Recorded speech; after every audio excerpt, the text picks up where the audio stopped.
Everyone, okay, we will be live in just a minute. I'm going to use my phone and share, and we will go from there. And I'm also going to make sure I can see the chat.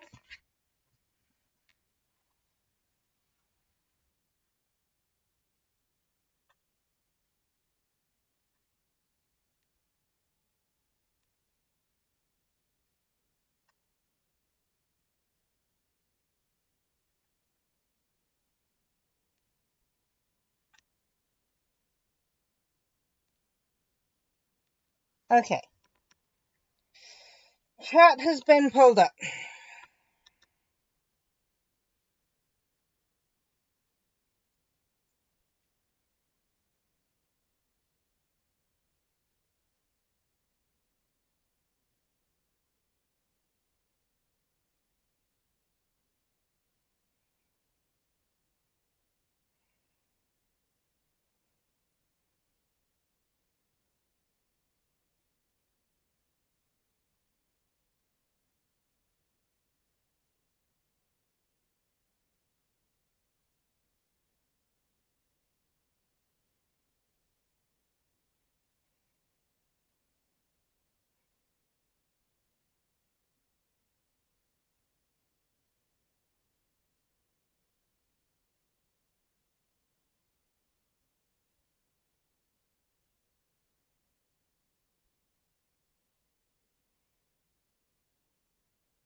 Okay, it has been shared everywhere. Hopefully, my brain will work with the story. I kind of,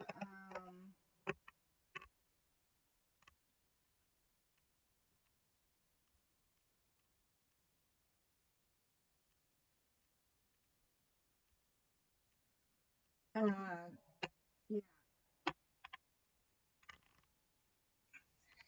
the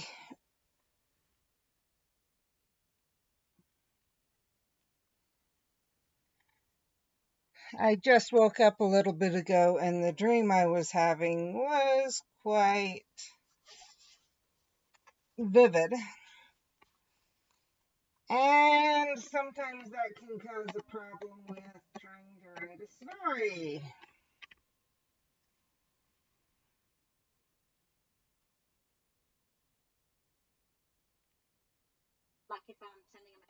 Sorry about the sound.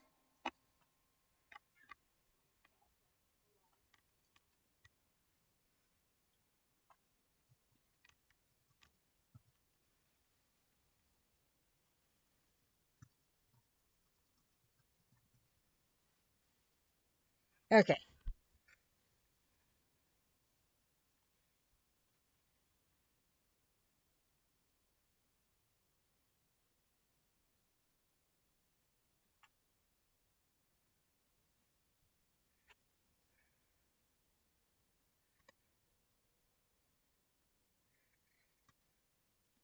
So I double checked, and yes,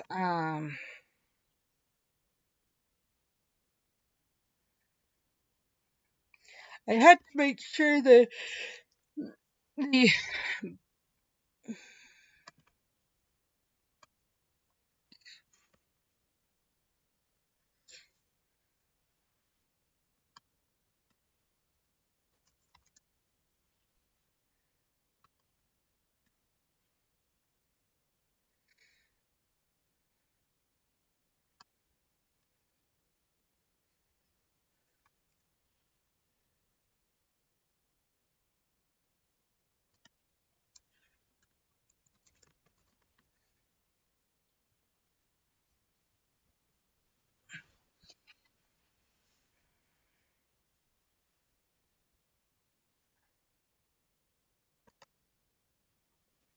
even isn't the right word.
Okay,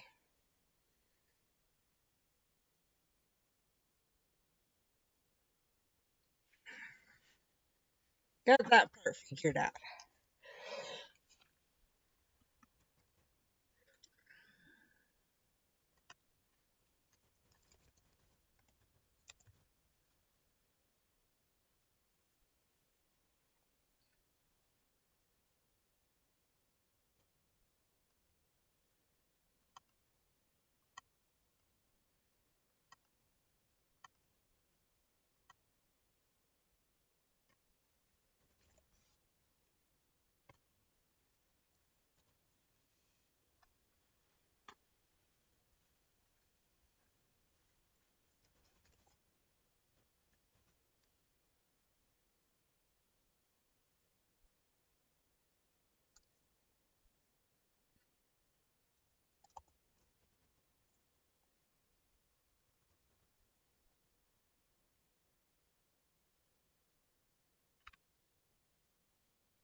Okay,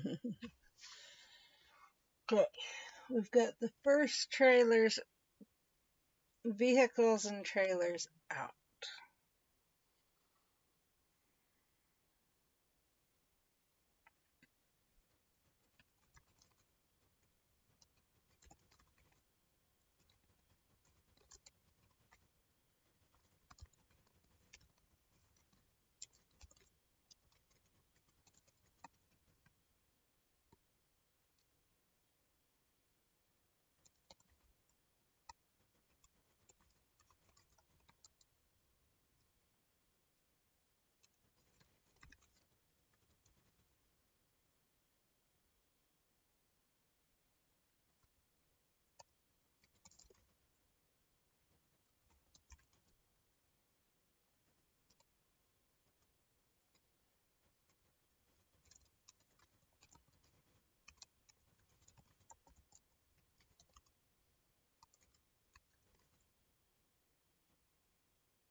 So right now what I'm doing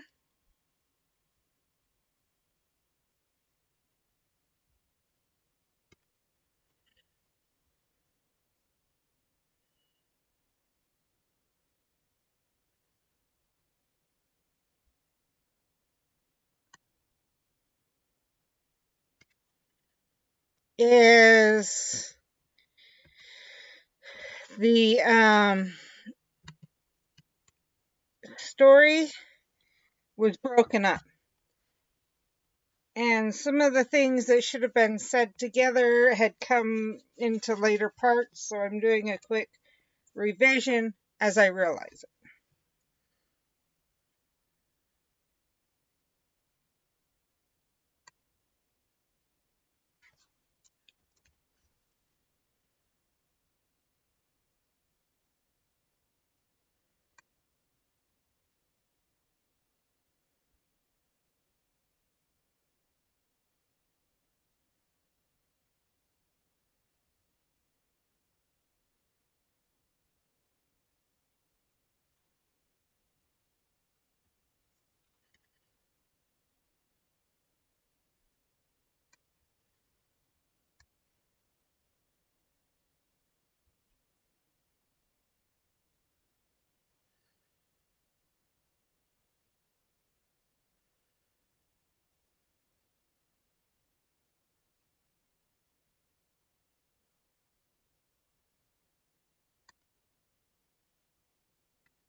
That's not what I'm gonna say.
Let me see.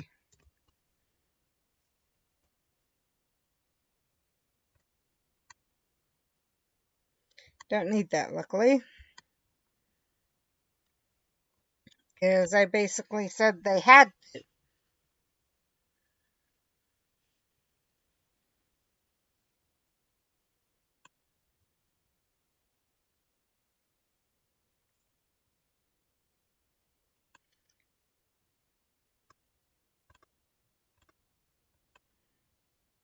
this had meant that.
No.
I like this first.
No need to put that in. It no longer is relevant.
Didn't even need to put that with what I put earlier now.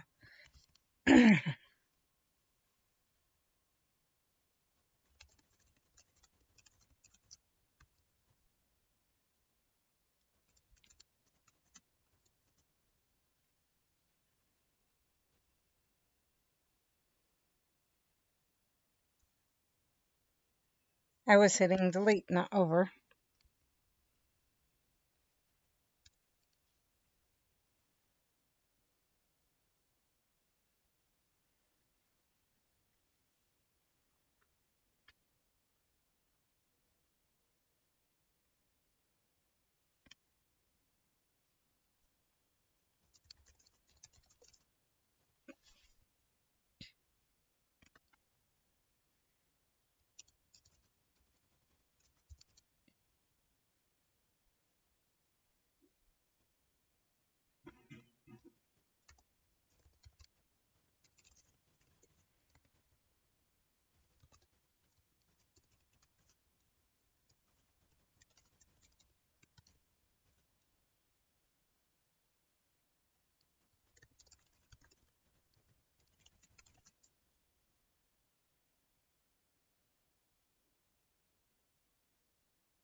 It's not under, I want to say.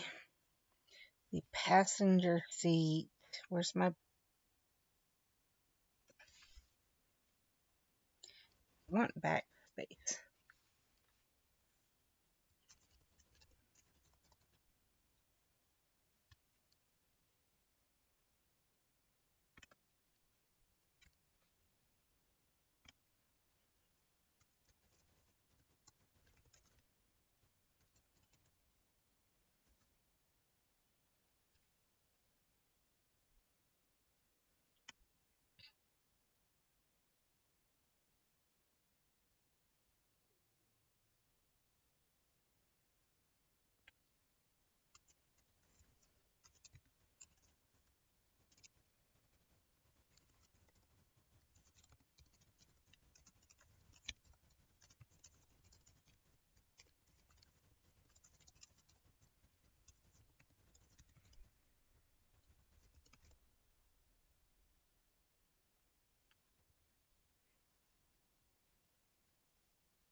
What am I writing? So It's kind of so the idea behind it is it's going to be a werewolf stories, kind of along the lines of werewolves before, or some of the werewolf stories that you read nowadays, but it's going to overlap with Hogwarts. So instead of being the werewolf, kind of meshing the two different worlds, those two different worlds, these werewolves aren't like the werewolves that are known of in Hogwarts and by magical people. Kind of an explanation for why things happen that way. But they're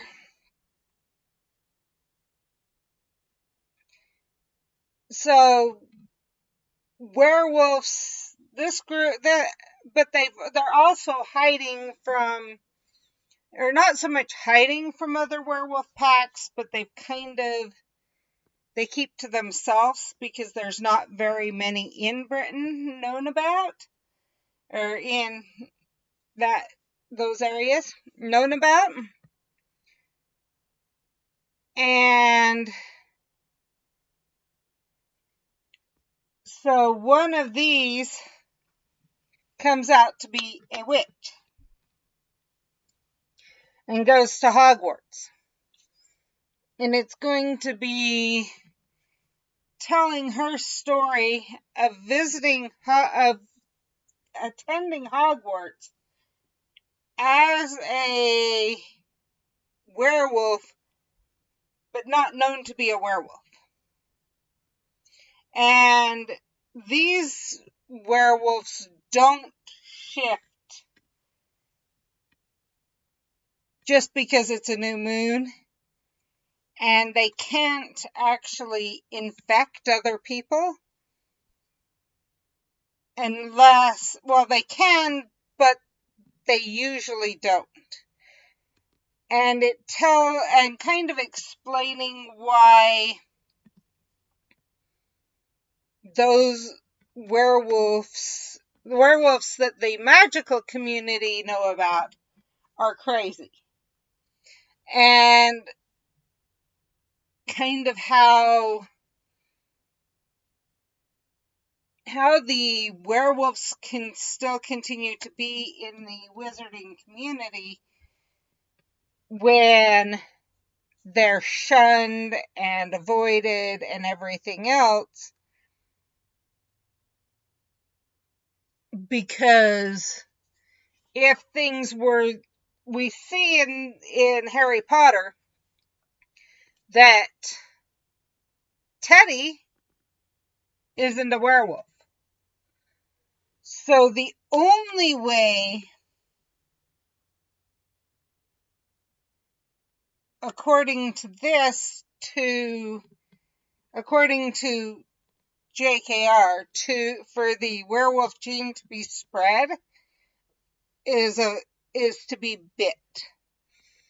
And to me that seems a little bit off. And like something else must be hiding underneath to be able to spread it. And to maintain that virus per se in the community. So for me, what the idea is that there is this pack, and there are werewolf packs in every nation, more so in America than in Britain, that actually, and how that happens.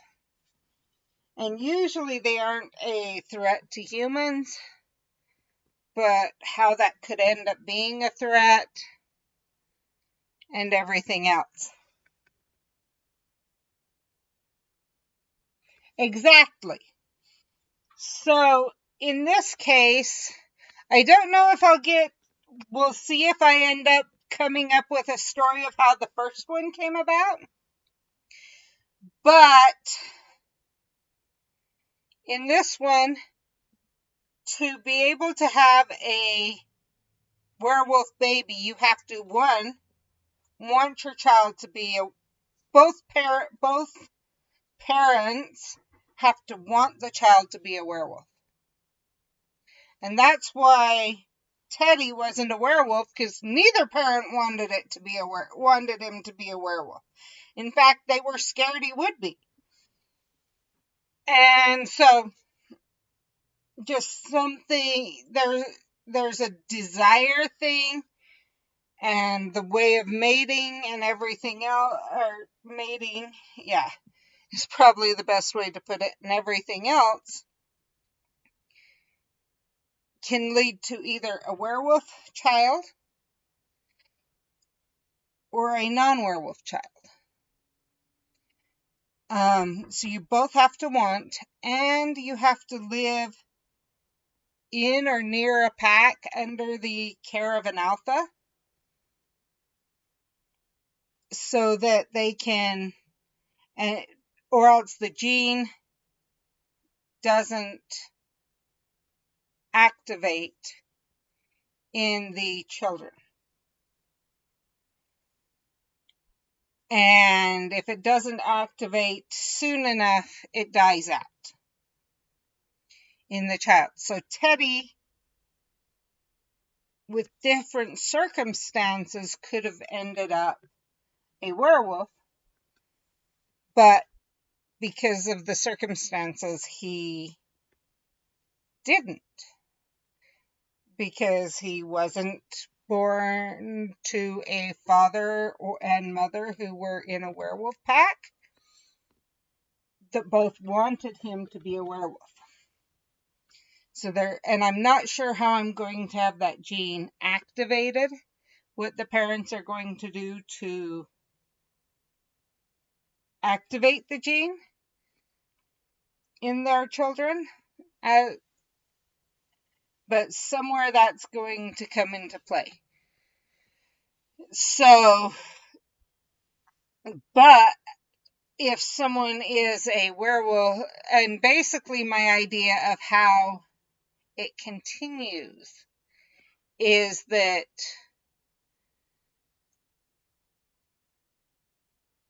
and what happens is when you leave the pack, and this is in the werewolf stories. In the werewolf stories, when you leave the pack, you start going crazy. And we see that kind of in Fenrir. And my idea is so you can be kind of excommunicated from the pack. You can be thrown out of the pack. If you're thrown out of the pack until you come into another pack, the only time you'll change is on a full moon. Now, you can have control of yourself at first, and depending, you could have more control, but yeah. And so the first wizarding werewolf was actually attacking a werewolf family, or not family, but a werewolf that had been excommunicated. And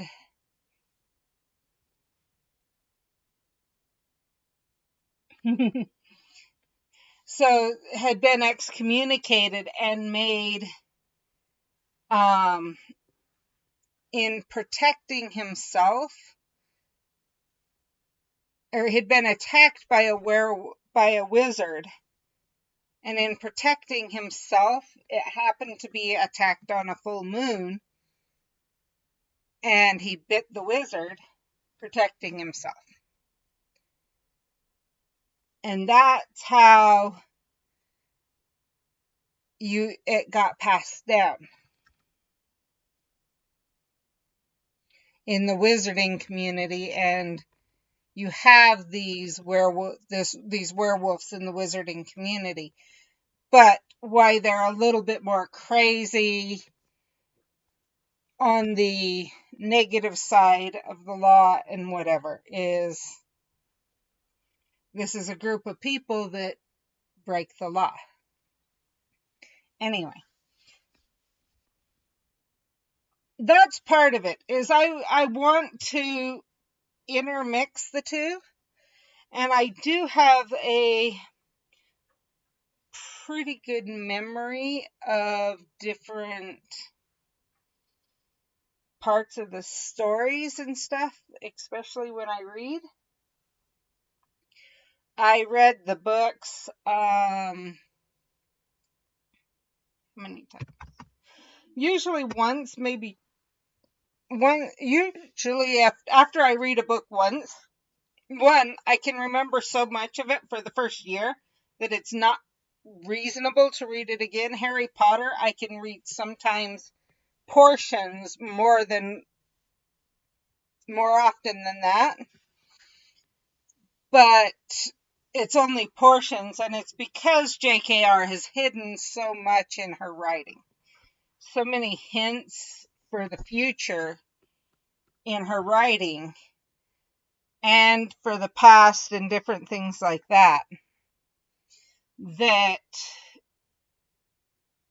you can reread them. So I'm hopeful that the lore will overlap right, that it kind of stays hit, or that it really works in with the canon of Harry Potter and kind of all the wizarding stories that are out there, but fixes things that I don't like as much. And this will be a chance, because honestly, with the way most of the werewolves in Harry Potter are, they go crazy. They lose their mind. Well, and they're still upset and crazy even when it's not. And only Remus was sane during the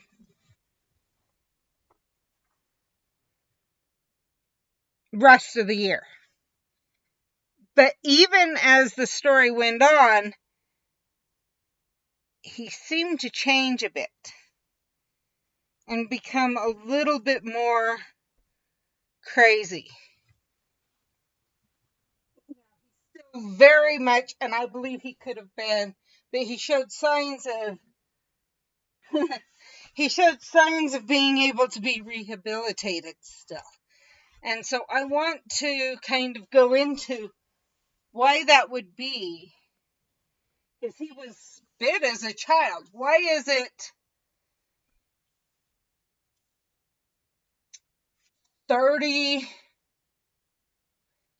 probably about 30 years later or so, that he finally starts going crazy?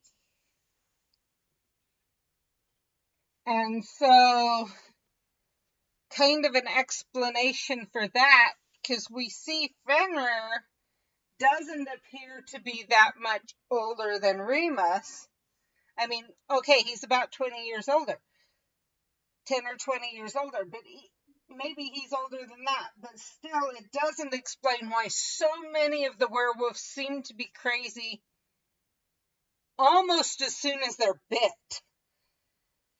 Not just on the full moon, but if more of them were like Remus,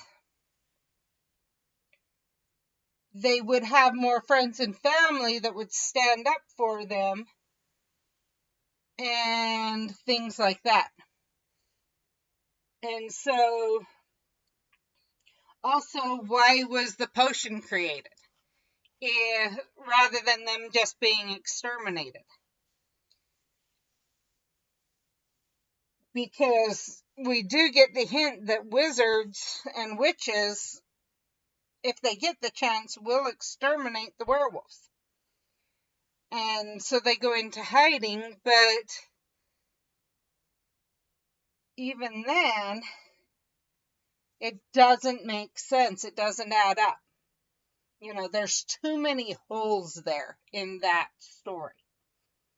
And I'm trying to plug the holes.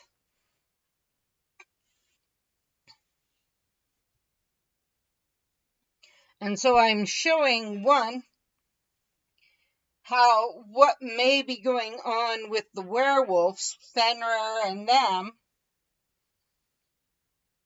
that kind of keeps that line going.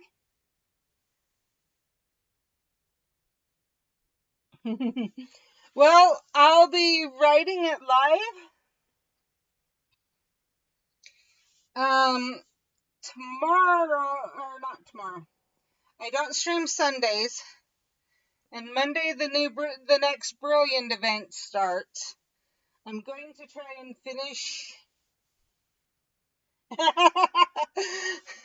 I think I'm discovering plot holes many people didn't see as existing.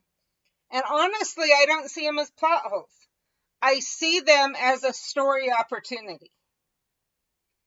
That is one thing about writing a good. It's kind of like,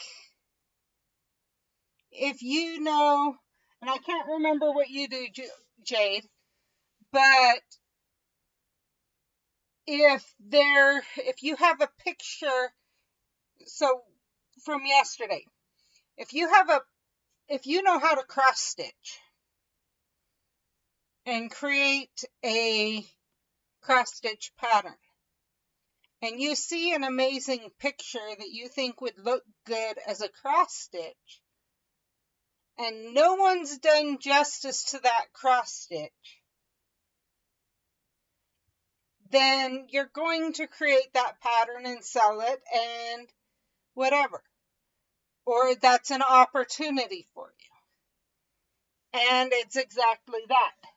There are hidden stories in almost every story, if not every story out there. Dr. Seuss's stories are a little bit harder to find hidden stories in, but there's even hidden stories in there. In Dr. Seuss. There's always, or those hidden stories can be what happens before, what happens after. Is there a group of people that's only briefly named? I may go into the vampires. I don't know. Because we have this whole vampire community that we meet one of. A total of one. What's going on there? And so in my book, it's happening after.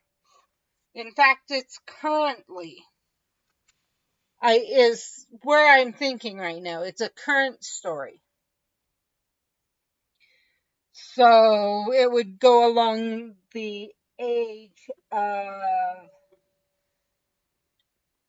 Wizards Unite rather than the Harry Potter books. But it also is going to provide a chance for Hermione to integrate werewolves to some degree into the Wizarding Society. To have them not be the outcasts that they're seen as. So there is a genre of werewolf romance out there. And it's honestly, it's a lot of independent writers, so they aren't published, etc., other than through some of the apps, stuff like that.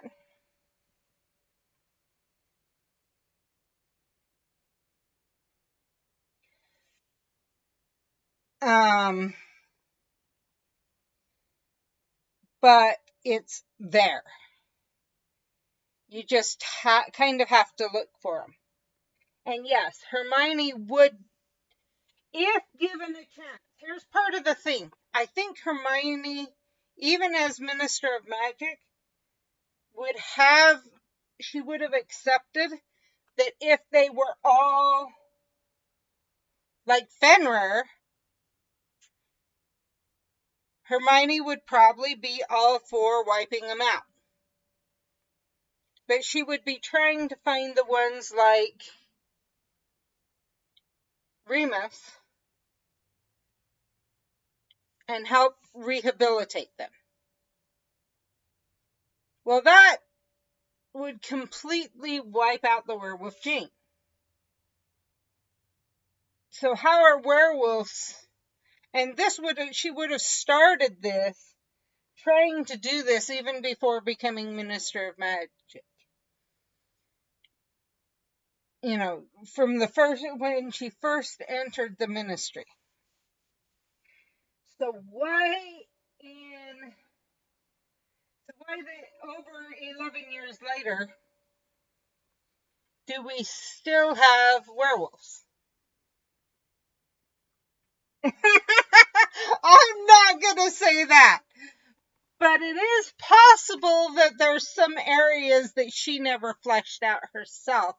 And that's one thing, is when you write a story from scratch, you're going to flesh out the characters as best you can. But and JKR has boxes and boxes and boxes and boxes of backstory and fleshing out her characters and everything else. But she even said she welcomed other people to take on the wizarding world. And in my mind, this is part of the wizarding world. I'm taking an area of the world that she hasn't written about, she hasn't shared with the world, and writing what happened. How did this come about? And I'm going to kind of leave it open. I'm not, because this is a young girl that I'm writing about. She's 11 years old at the start of the story, just like Harry was. The conflict is going to be the fact that werewolves are still looked down upon, and no one knows she's a werewolf. And she's been raised to keep hidden the fact she's a werewolf from humans and everyone else. If she runs across it, and she does, that would be. And I know a lot of people don't like JKR because of her anti-LGBTQ and whatever else. But I don't think anyone can deny that she is a good writer, that she can write well. So for her to say this is amazing and it links in with the lore, etc., to me would say you're a good writer. It wouldn't be,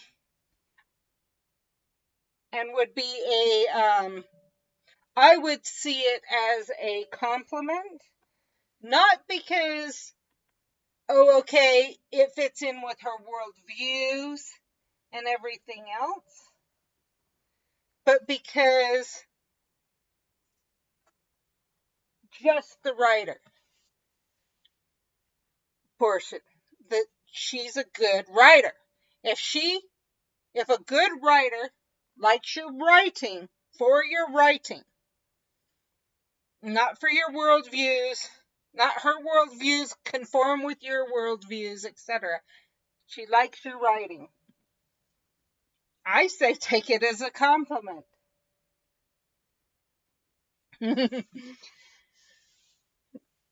I will say, so part of the reason I'm doing this on stream is a while ago we got talking about writing for some, oh, I'm writing some other books that are more along the lines of religion and church. And I was asked why, and part of it was in high school, in college, whatever, I had teachers complain. Like, the teachers who will say, okay, they give you the first paragraph or the first part of the story, and then they ask you to finish it. And they tell you, finish it. You need to have it be at least 1 or 2 pages or 3 pages or whatever. I would frequently get the teachers telling me, okay,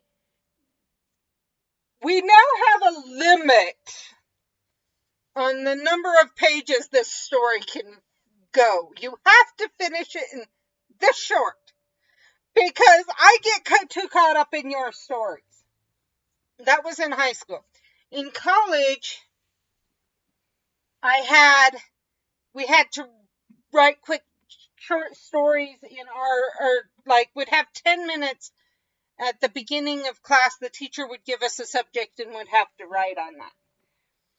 And you'd write for the whole 10 minutes. And we're supposed to. Most of the kids would be struggling. And I'd sit there for a couple of minutes and I'd think about what the teacher said. And usually it was something easy. What happened to you this week? Or, things like that. Think for a minute or two and I'd start writing. And I'd write and write and write and write and write and write. And as you've seen, it kind of starts to flow, but then if something doesn't make sense, I quickly realize it while I'm writing it and readjust. In the middle of writing it, I can't finish it leaving it not making sense.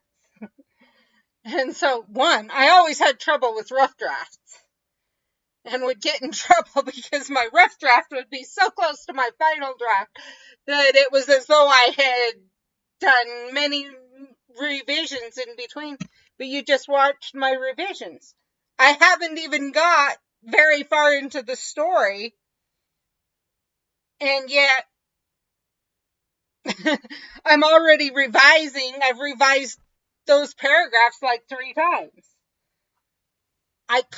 But I can't continue with the story until that revision is made so that makes sense in my mind.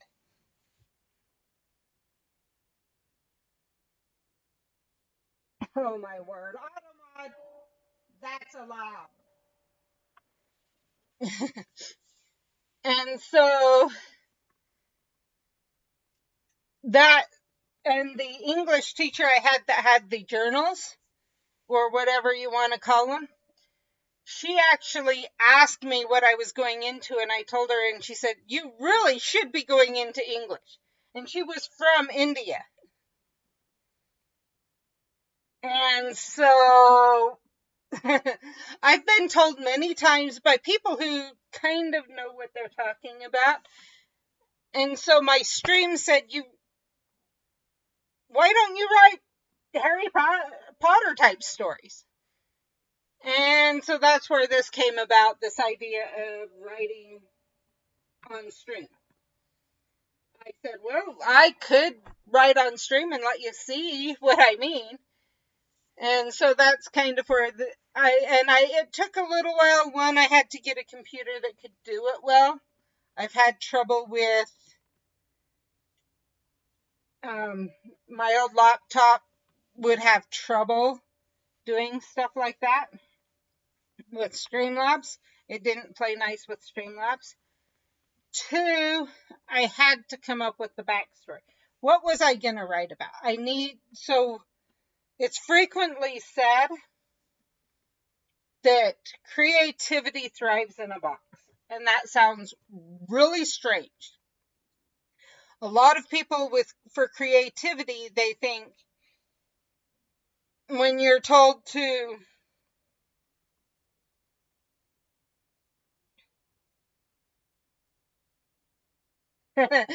I will.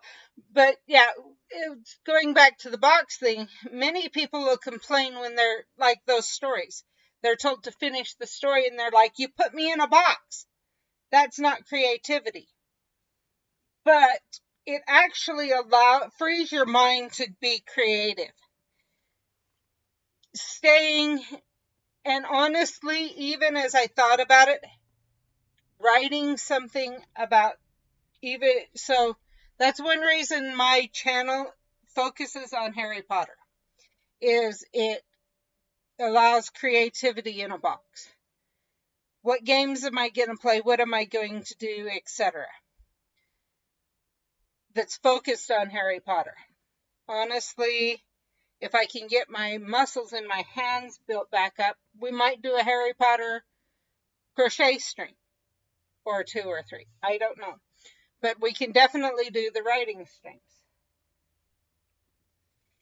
And well, it's not even breaking out of it, as you can. So keeping in that Harry Potter box, I can play Harry Potter Wizards Unite. I can play Harry Potter Puzzles and Spells. I can play Hogwarts a Mystery. I can write books. I can crochet. I can cross stitch. There's so many different things you can do. Whereas I'm a variety streamer. Well, there's so many people that fit as a variety streamer. They hit so many different things. You really don't know what their channel is about. What are you going to see when you get on?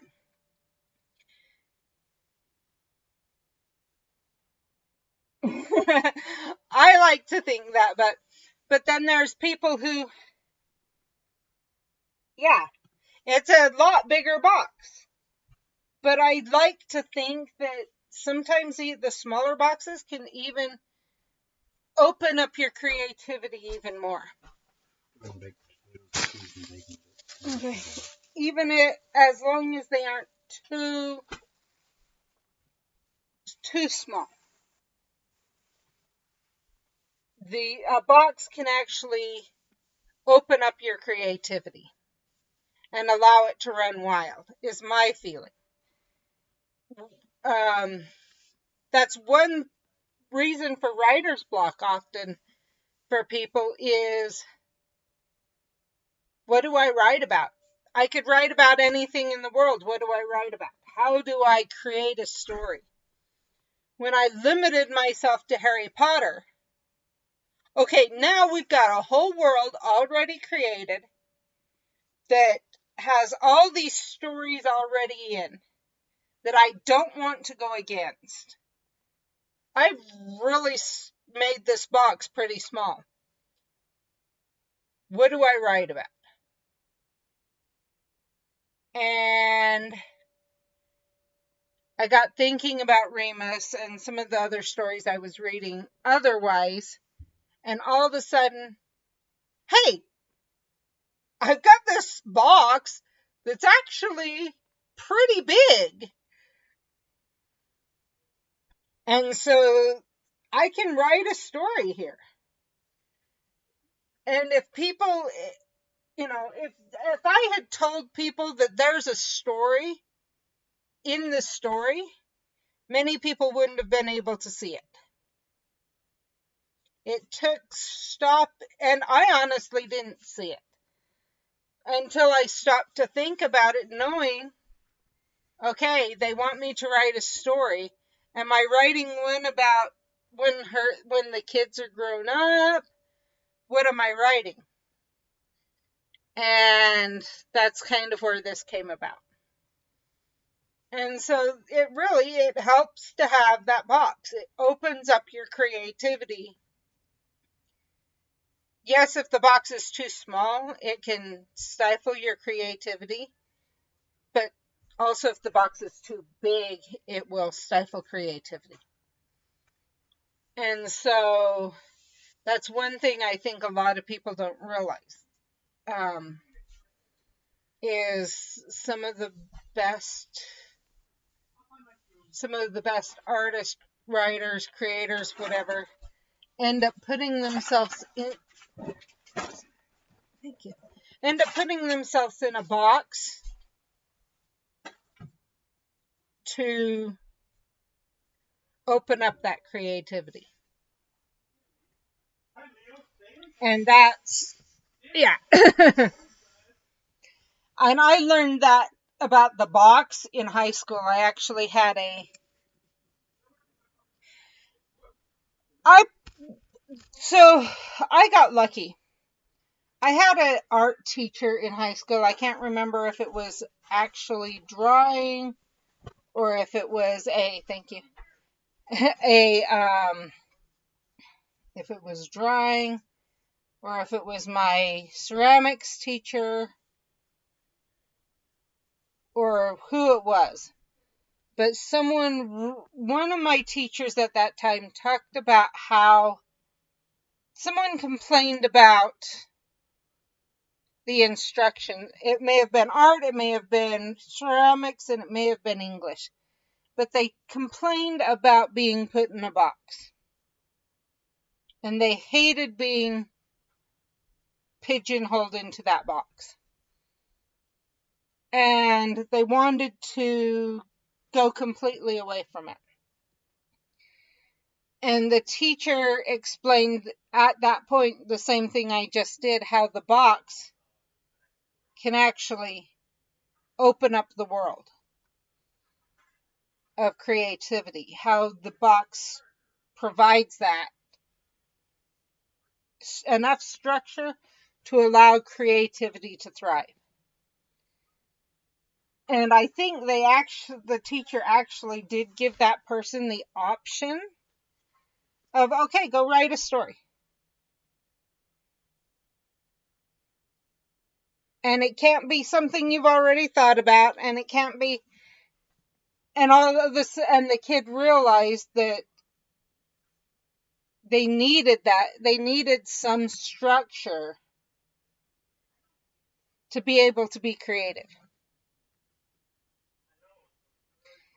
And it really, that has stuck with me since, that when I want to be creative, if I'm not given a box, I make myself a box.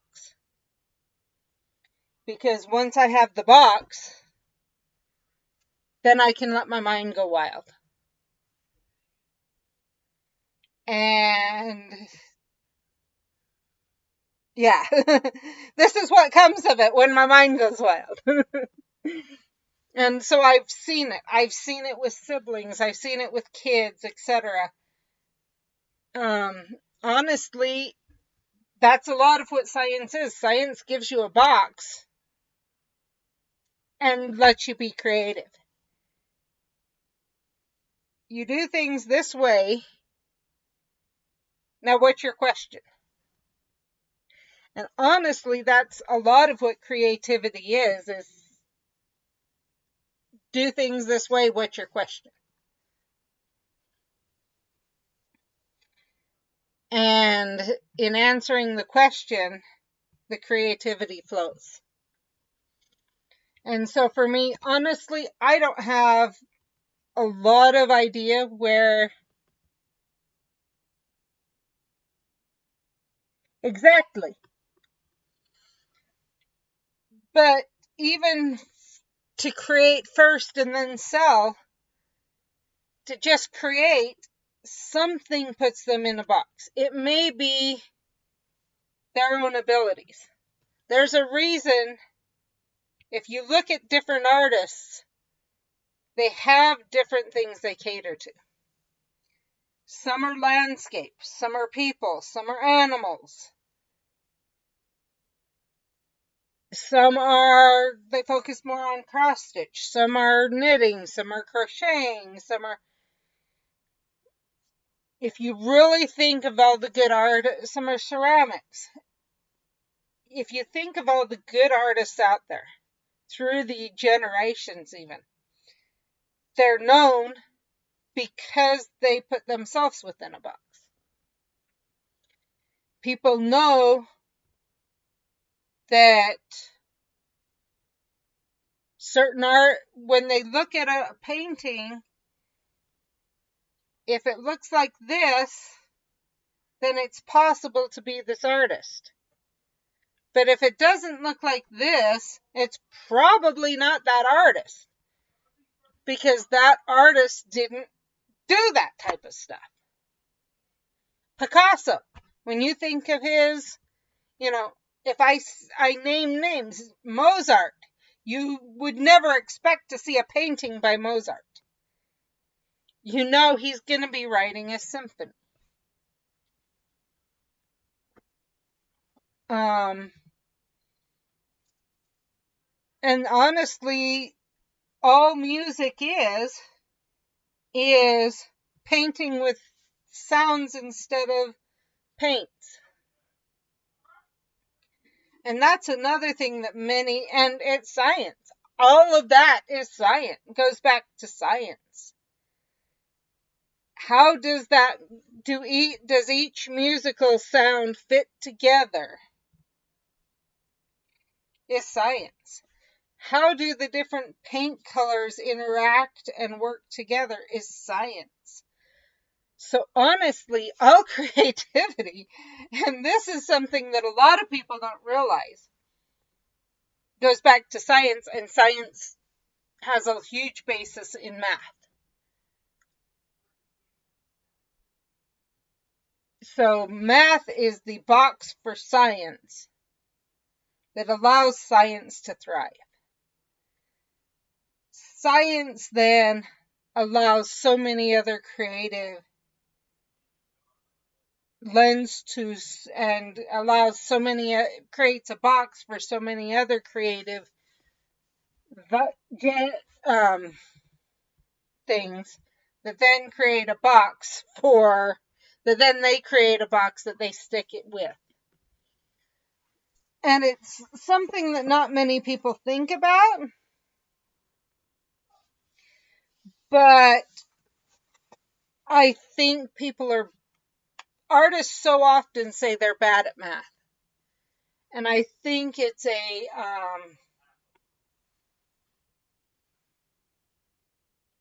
ingrained thing that you can't be creative and think logically. And I honestly think artists sometimes are some of the best logical thinkers.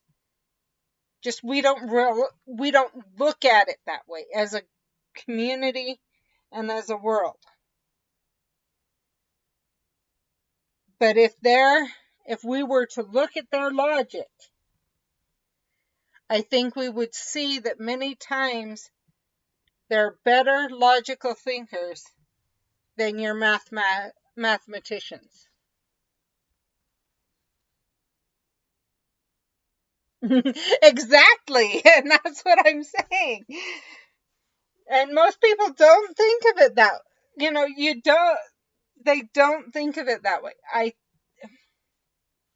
I think for me, science was, and that's the way you think. But the math you are good at. So let's go back to the stream yesterday that I ran into you on. Crocheting. That's math if you've ever seen it. if you really stop to think about it, you have to know the size of the piece you're creating. You have to figure out how each square is going to work together to create the whole. It's math. Crocheting or knitting. Oh, that's math.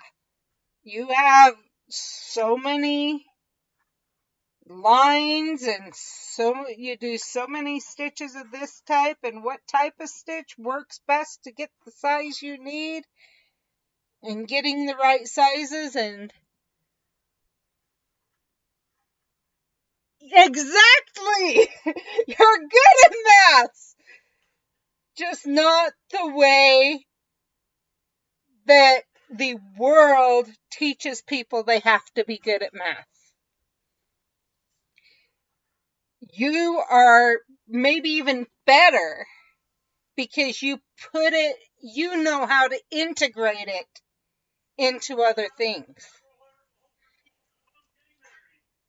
And that's a huge part of it, is mathematicians often, you ask a mathematician to do a graph picture,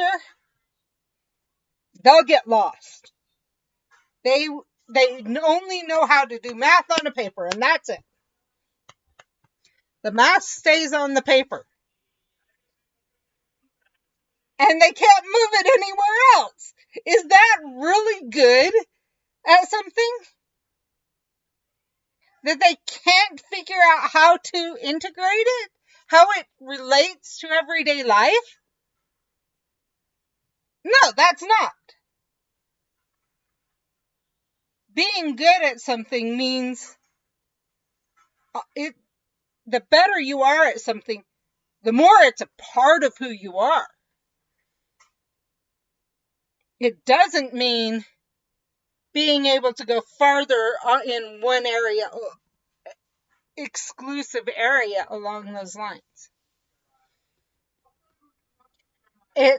That's one thing that's really hard about testing, is how do you test how well they can integrate math into everyday life? That's what word problems are supposed to be, and mathematicians hate word problems the most. Those who are creative can look at a word problem, and if they are taught to see it, exactly. And I bet you anything you're great at science too, if you really understand that the basis of science is ask a question and find the answer. And so many teachers tell students that they're horrible at something,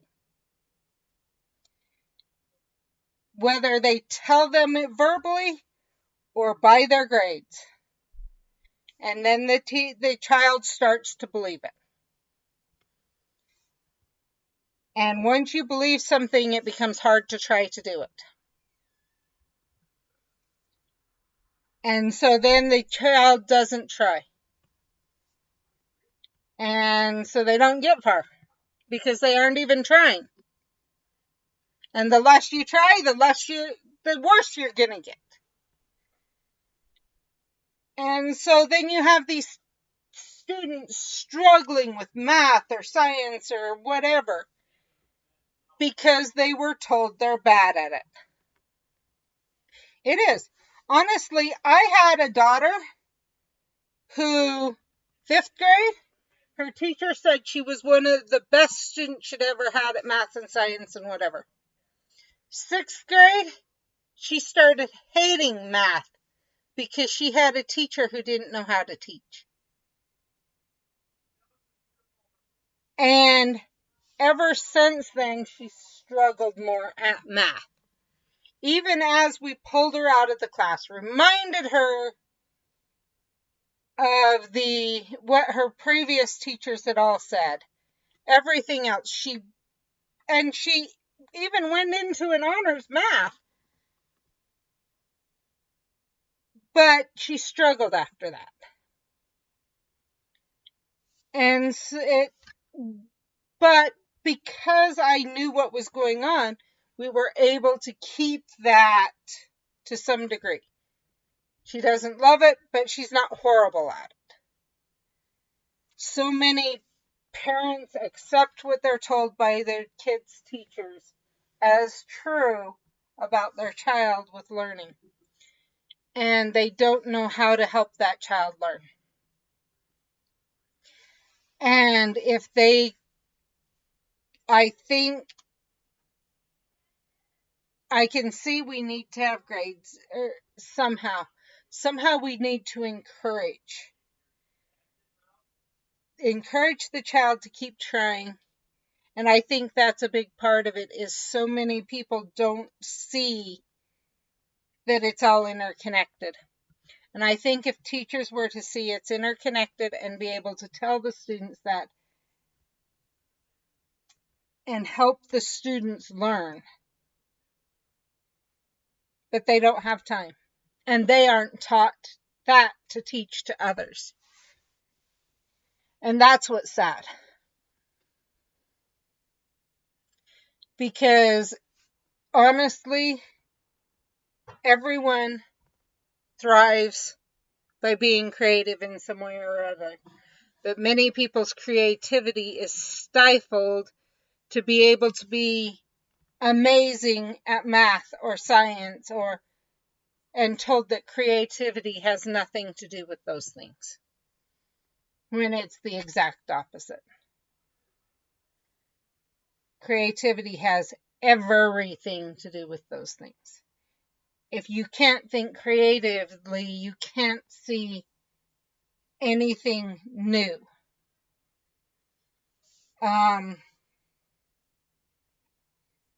Penicillin was discovered because of an accident.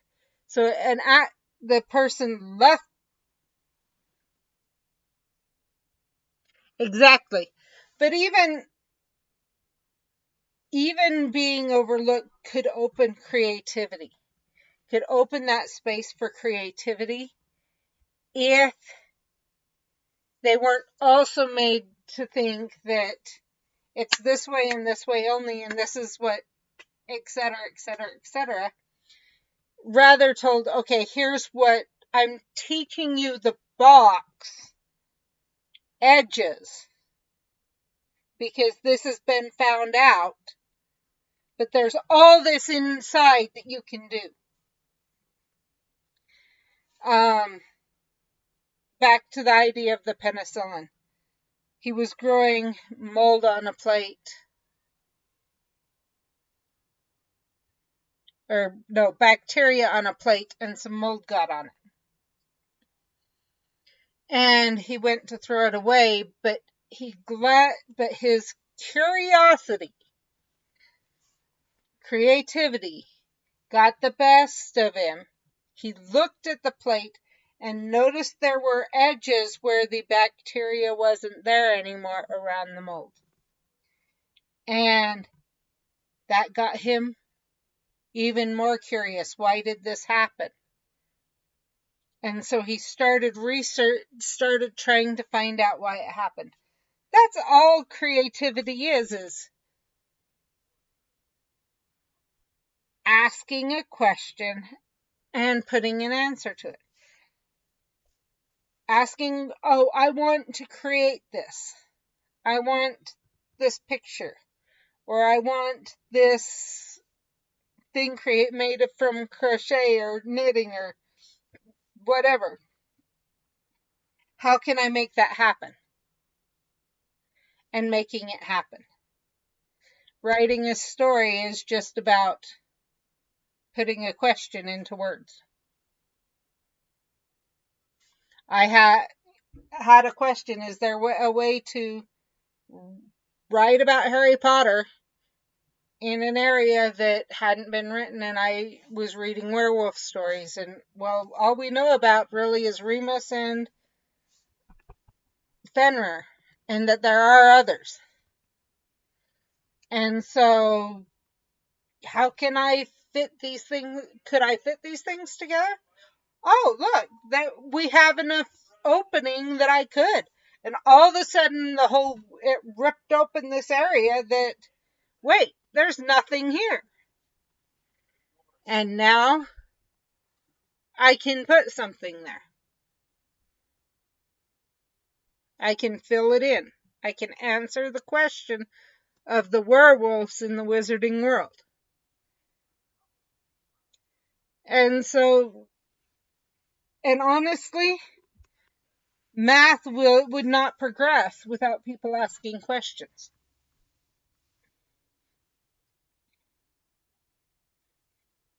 Even math has to have those questions asked. Everything has to have questions asked. And so, yeah.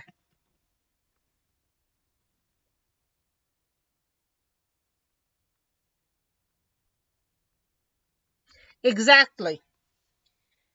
And because you think of it as creativity, you aren't afraid to ask questions.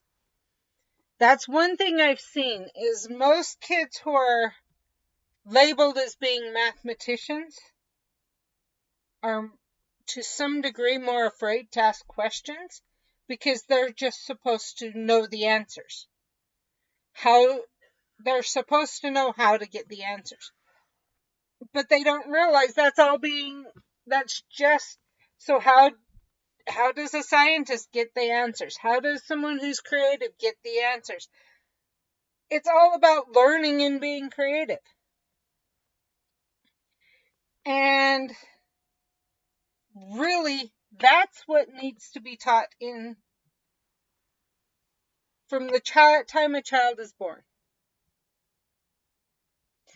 is how to be creative, ask questions, and get the answers. Honestly, that's all creativity is.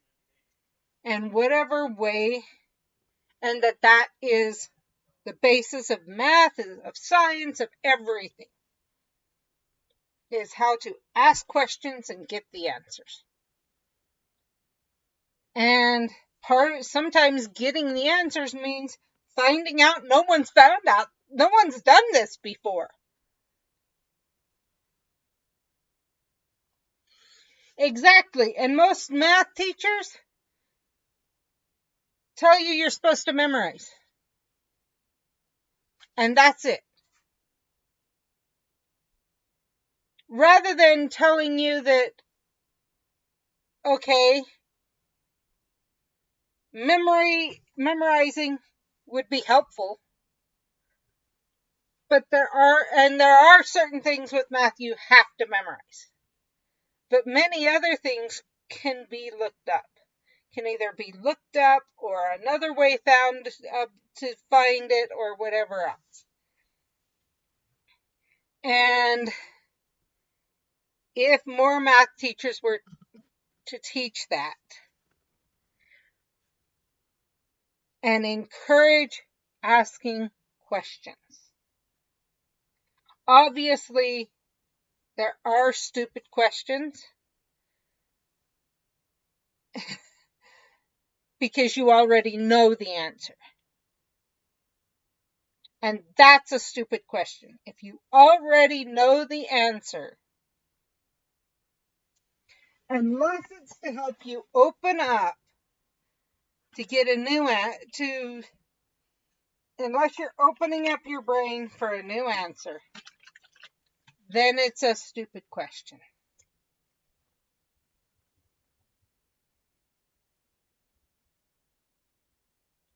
Exactly. And that's precisely the problem. We don't teach kids to learn, we teach kids to memorize. And so many kids get pigeonholed by that. And because they can't memorize, they think they're stupid. But if they were taught to learn, they would go farther than the kids who are taught to memorize.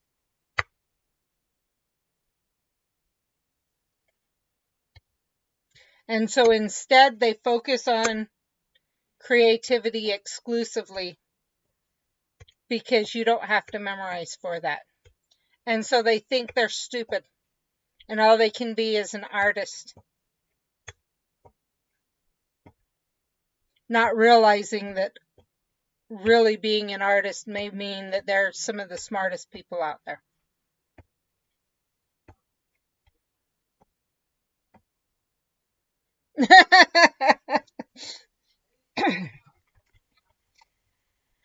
I couldn't handle the politics. I think you can tell from what just the way I'm saying things that I speak my mind. And I don't know how to, I am not the type of person to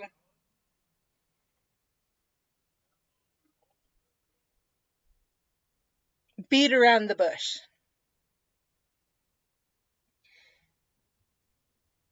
So I'm way too outspoken to be either of those. I actually was going into HR, employee wellness, but then but then my body said no. I've got Ehlers-Danlos syndrome, and it wasn't diagnosed until I was in my 40s. And I had almost become bedbound at one point. And COVID didn't help things. I was just starting to get back on my feet, and COVID set me back extremely. And so instead, I'll share with the world as I can through streaming. And this is actually what most of my streams are. I'll be playing here at Wizards Unite, and people will ask questions. And we'll get off on talking about my feelings about things. And it's not that, so me sitting here talking is not as unusual as you might think. So honestly, even if most of mine aren't labeled just chatting, that's like 90% of my streams is chatting with something going on the side. And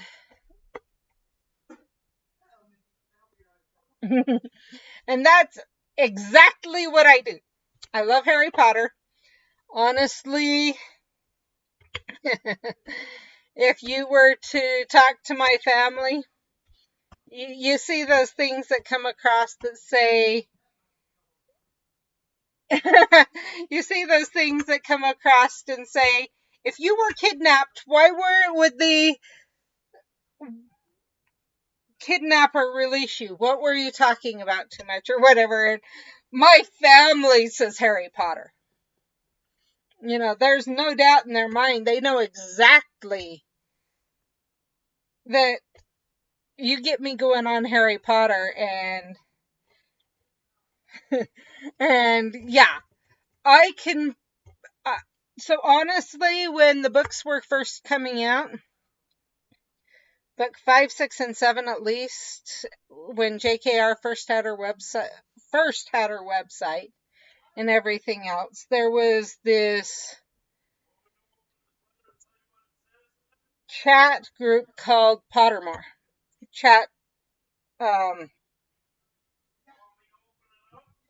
Yeah. And if you're old enough to remember back before you'd have group texting, it was like a chat room. Yeah, I have an escape plan, but you'd have a chat. So you've heard of Pottermore.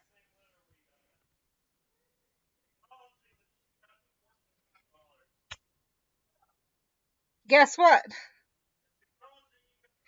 Do you remember a moderator? If you were part of that, do you remember or no, not Pottermore, Potter's Keys.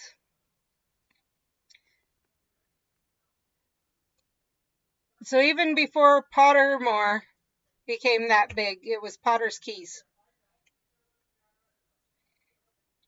I get them mixed up because, but so there was Potter's Keys was very similar to Pottermore, but the guy who started Potter's Keys,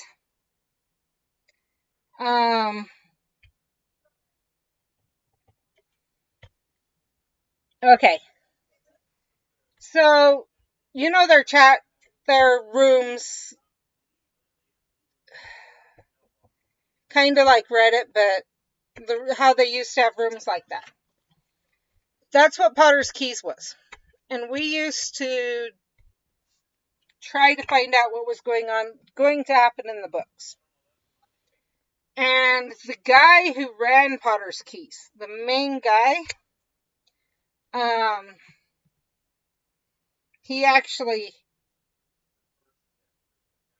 cracked JKR's website, cracked into it, and found hints that were going to come later. And so it was a pretty decently, Pottermore kind of took off right about the same time because the two names would get mixed up, Potter's Keys and Pottermore. And I was a moderator on Potter's Keys, and I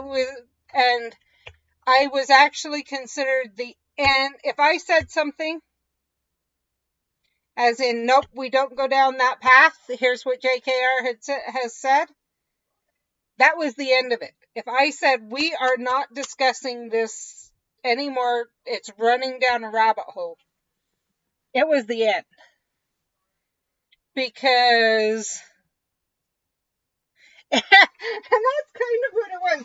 I don't know if you remember back when she dropped little hints on her website before it became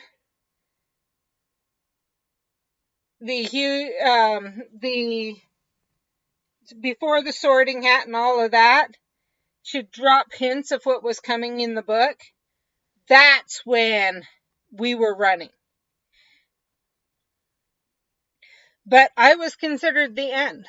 If I said something, you did not argue. Or if I said, here's my guesses or something. But if I said, no, this is the way it is, there was no arguing allowed. And only newcomers would even try to argue with me, because once you read very much of what I posted, that realized that I knew the books. And I wasn't ever mean about it or anything else. It was just, and if you tried to argue, I could post exactly where in the books to find the proof of what I was talking, of why I was shutting it down, or in her interviews, etc. It was basically, I knew the story, could remember the story better than anyone else on that website. And that was actually why I was made a moderator, is they quickly realized that I knew the story. And that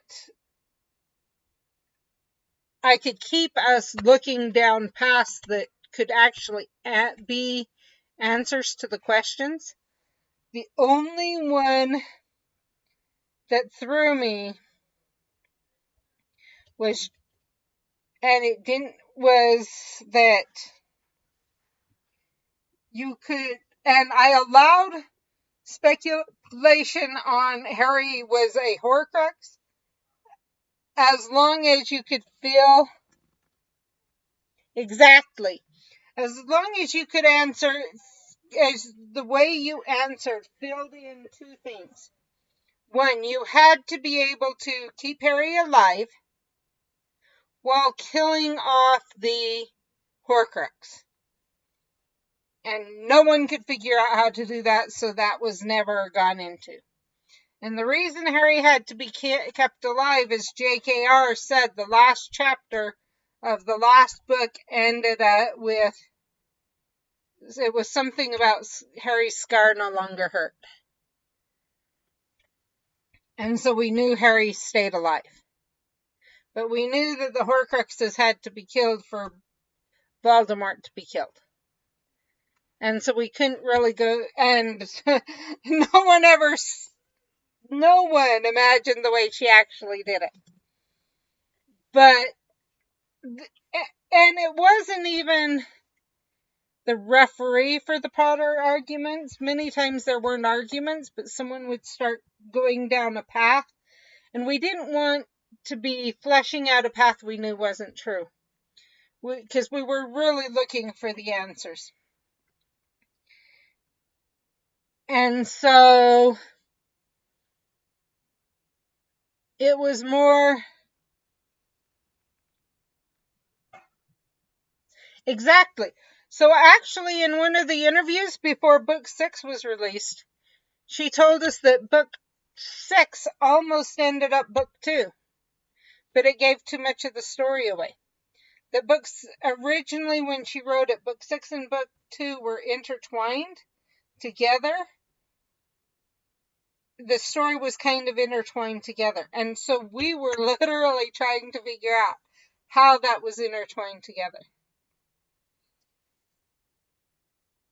And if you look at it, they are very similar, but that there is a lot more given away in book 6 that couldn't be released that early in the story.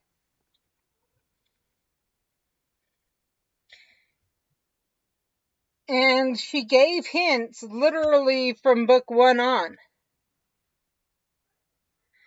Exactly. It would have changed everything. So can you imagine the end of book 5? At the end of somewhere between book 5 and book 6, as you're waiting for book 6 to come out, everything she'd given us, trying to figure out what way the story would go. I will say every single time she threw us a curveball. None of us ever saw that happening the way it did, and we loved it but we also loved the chase. I think that's the biggest way to put it. And honestly, that's why I still love the books as much as I do to this day, is that the chase is still there. You can go through and read those stories and see the different, and find different things that you missed that pointed towards something happening that you totally missed the first or the second or the third or the 10th time or the 20th time you read it. And there's little hints and clues and whatever else. And that's actually where this is coming from. Yeah. You can imagine now, after years of saying he's gonna live, how I felt as I was reading that. And how conflicted I was, because Harry has to live. Harry has to live. There's no way he can be a Horcrux. Even as I'm reading this, I'm saying this to myself. And it was like I was trying to read it as fast as I possibly could. And I was a fast reader anyway, so I was going pretty fast through that point. Until all of a sudden, until Harry came back. And yeah. And even now, as I read through, that's actually exactly, he was, but he lived. And that was like mind blowing. I mean, just and JKR did that so much to us. a curveball that you never would have seen coming. And yet, in so many other things, had hints towards. And honestly, if you look at it, the ghosts could be hints towards that. Let's just say I was crying. The number of tears elicited by those books. I probably cried more reading the Harry Potter books than I've cried reading Harry Potter, watching the movies, etc. I probably shed more tears over the times of reading and watching and whatever than I have any other time in my life. So, yeah. But you can see how I see what I'm trying to put into this story.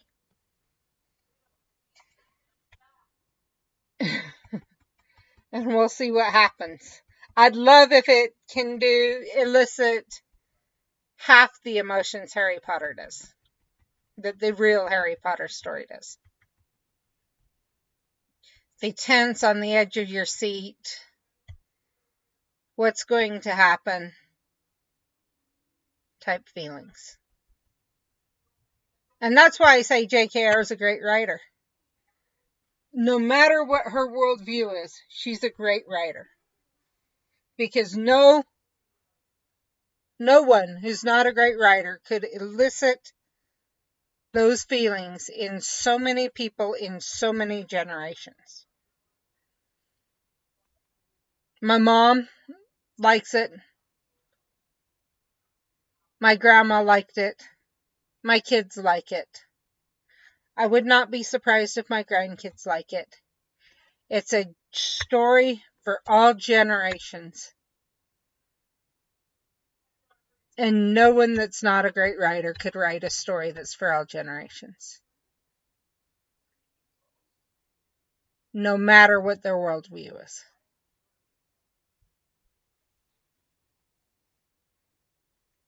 And so sometimes you have to separate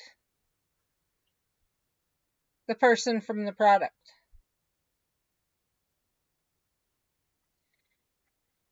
And I get a lot of people don't want to support JKR because of her worldviews. But exactly. Honestly, I got into it when my kids were little.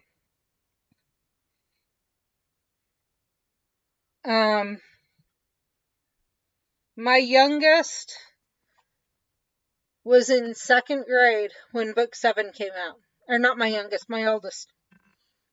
And was struggling to read. And we made the deal with him that if he read the Harry Potter books, that I would buy him all of the books hardcover. Including getting him book 7 on release day. And he did. And by 6th or 7th grade, he was reading on a college level. And he actually got an award for reading. And this was a kid that in 2nd grade was reading on a kindergarten level. And it was the Harry Potter books. And part of the way we did it was even before that, we'd started to read book 1 as a family. Me to the kids to raise their love of reading. And they saw the difference in even just the first few chapters versus the movie. And from then on, I would literally, with all my kids, drop hints of what they're missing, that they're missing so much, but I wouldn't tell them what. And they had to read to know what they were missing.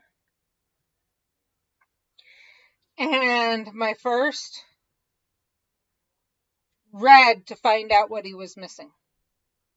My second one, he didn't really care as much. My third one loved to read from the beginning. My fourth one, in third grade, he was reading on a first or a second grade level. And I got frustrated, and I did the very same thing with him, and his teacher yelled at me and yelled at me. He's not allowed to read those books. He's not allowed to read those books. We're going to read all of book one in class at near the end of the year.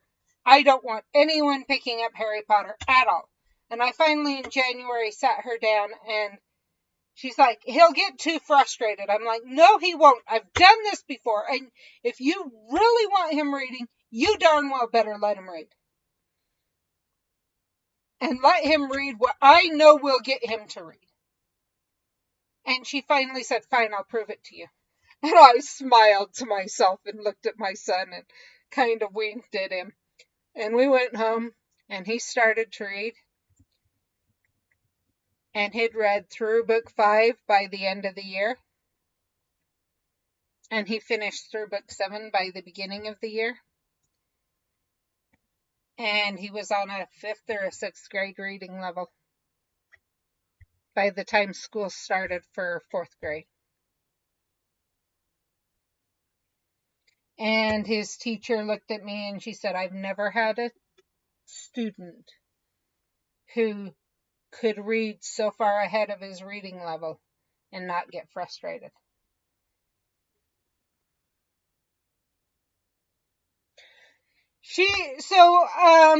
I think the big key was like so many other teachers, she pigeonholed him into she put a square peg, a circle peg, tried to fit a circle peg in a square box. And in her mind, no child would ever be able to find enough motivation to push past frustration. Because that's what, I hate to say it, but that's what so many children are taught. Oh, you're getting frustrated, give up.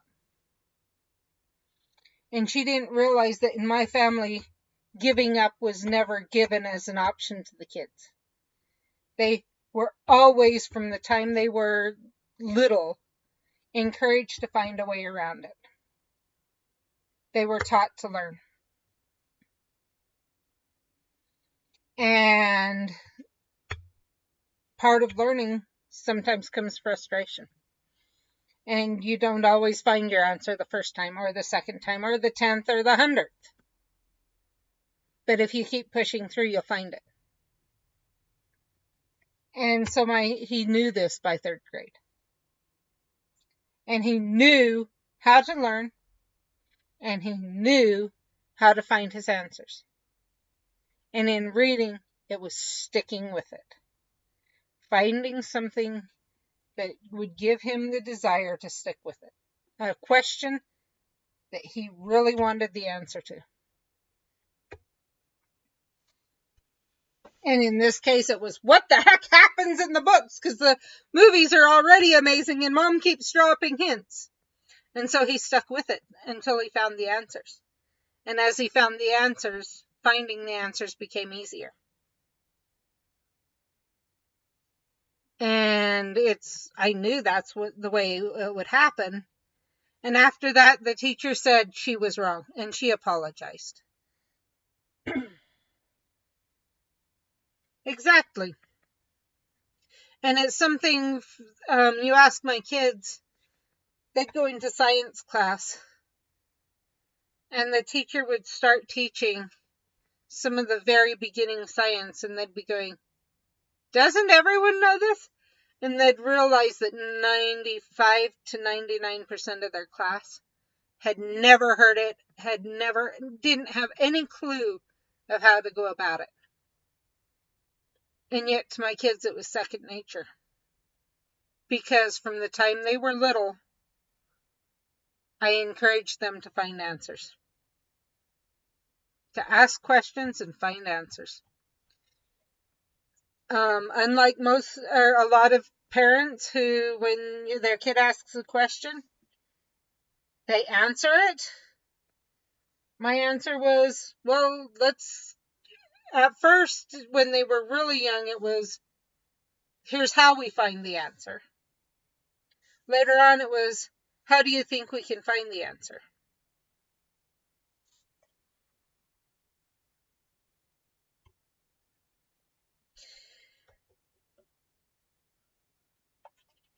I help my kids think that way.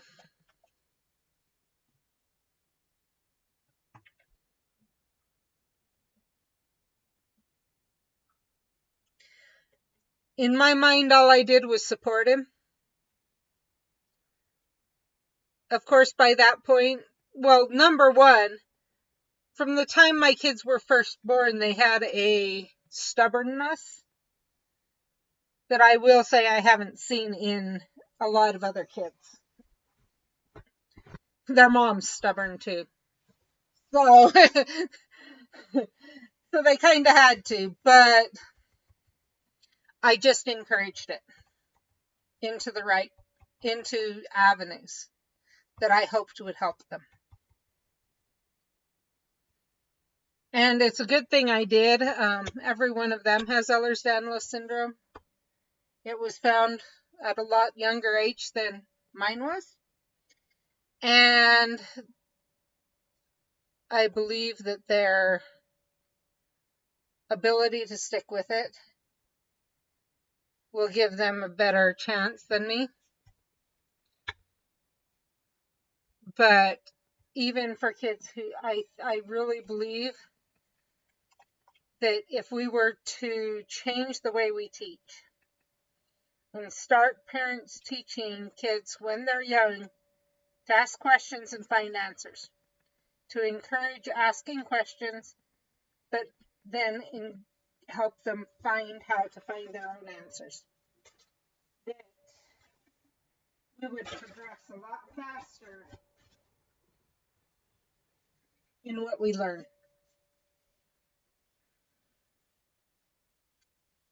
And that more freedom would be given for creativity to students. And so those who in today's society and way of teaching would be treated as though they were dumb, wouldn't feel they were dumb. Exactly. And that's part of it too. I've often been told that I'm one of the strictest, but one of the most lenient parents people have ever seen. I'm considered very strict, but I also have this belief that if you show me you can deal with it, and that I can trust you to live within my rules, you can have all the freedom you want within that box. I'll tell you where the edges of the box are, and you can be free.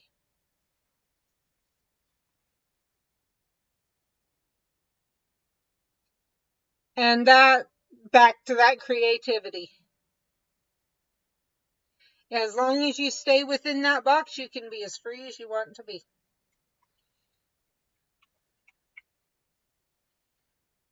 And that's the way I raised my kids. If they could handle something and they proved it, I'd let them. So I was often told my kids acted much older than their age.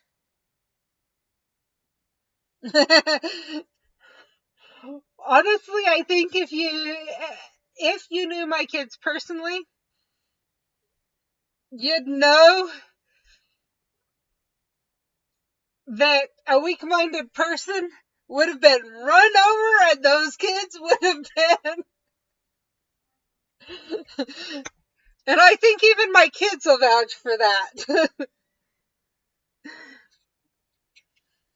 Actually, in fact, my youngest, did that to his aunt. She was babysitting for me for a little bit.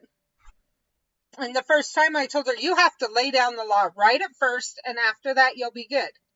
And she refused to lay down the law, and she couldn't control him. And she wasn't even a weak person, but he didn't know where the boundaries were, and so he ran roughshod over her, and she couldn't handle it. I'm the oldest of 8 kids, and I got the benefit of I had some learning from my mom, things I wanted to change, and everything else. Oh, my kids can smell fear.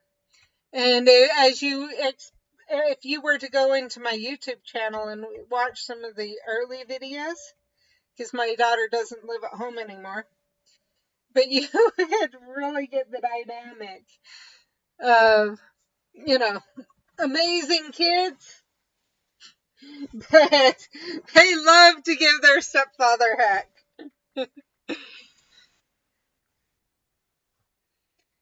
But they know their limits.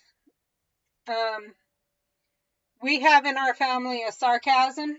We believe in sarcasm, but as long as it doesn't hurt other people. And we've learned to be able to sense somehow those who can take the sarcasm and those that can't.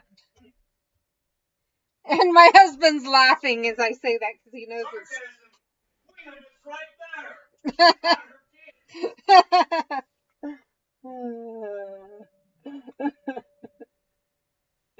As you heard my husband yell.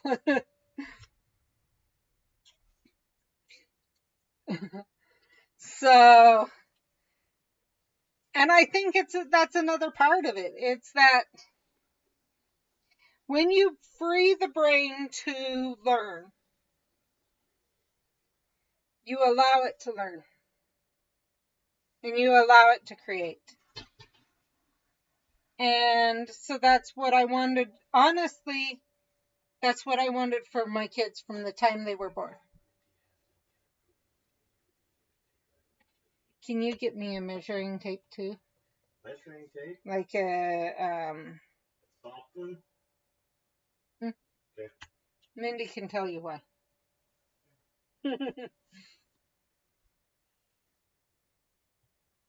So yeah, that's my feeling. I would love if my kids do that with my grandkids, because I could see them being even smarter than my kids.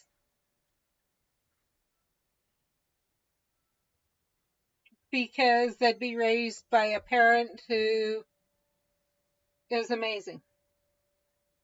By amazing parents who know how to learn.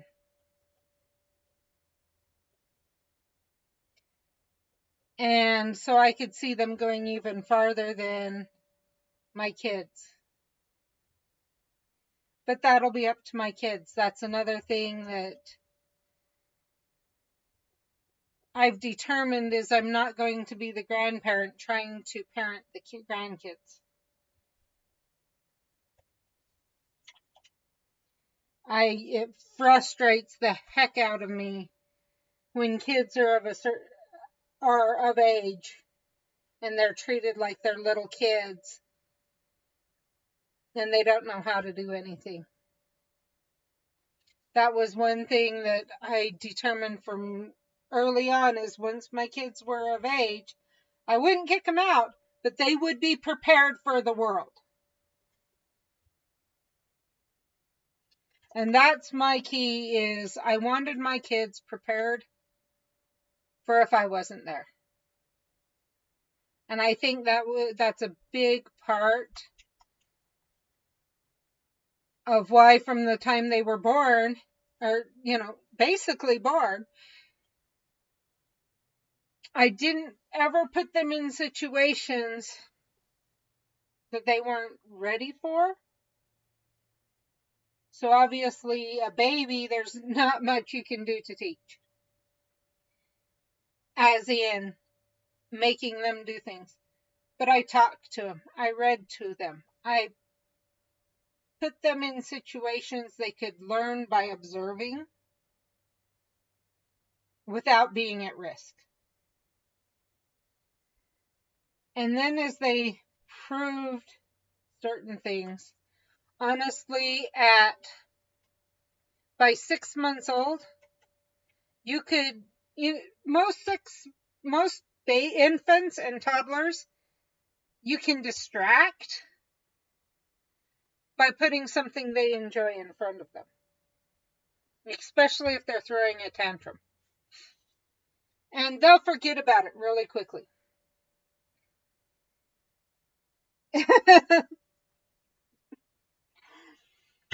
I will just say, at 6 months old, my son would not. He already had object permanence.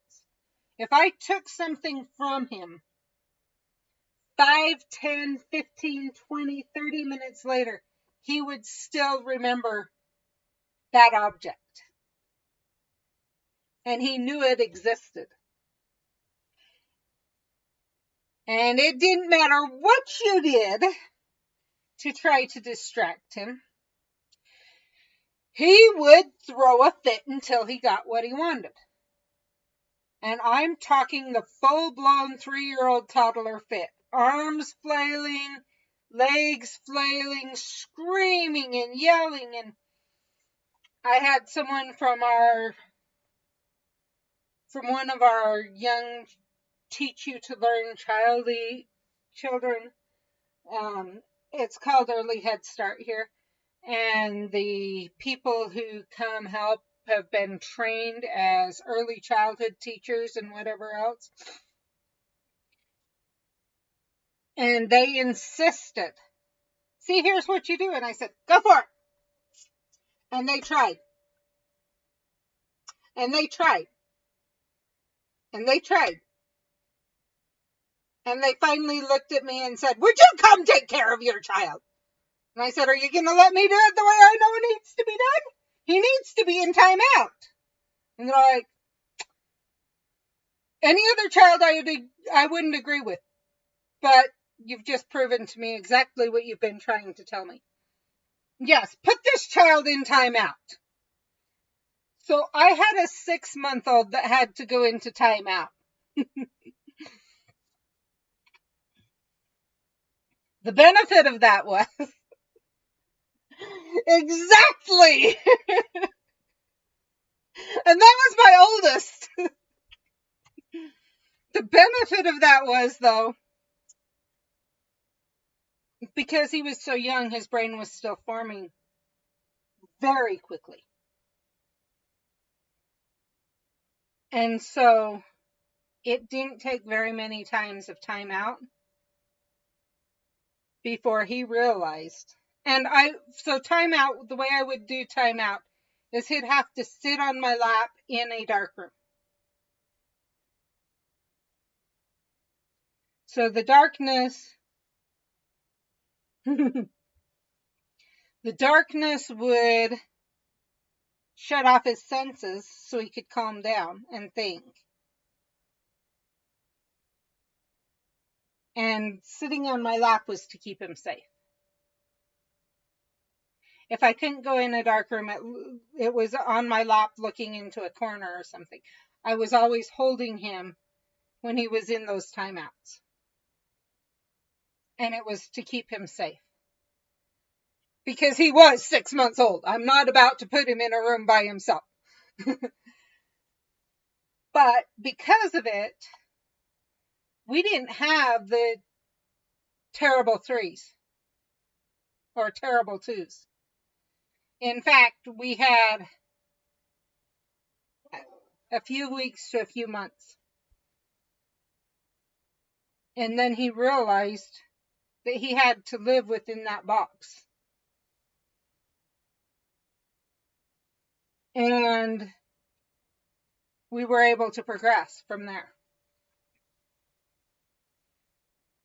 And I obviously went on to use that with the other kids. The second one never threw a fit, but he quickly learned that there were boundaries. The third one, I think she did a little bit. The fourth one did. Took me about the same amount of time, but by that time, people were amazed by my parenting of the other kids and trusted me and figured I knew what I was doing.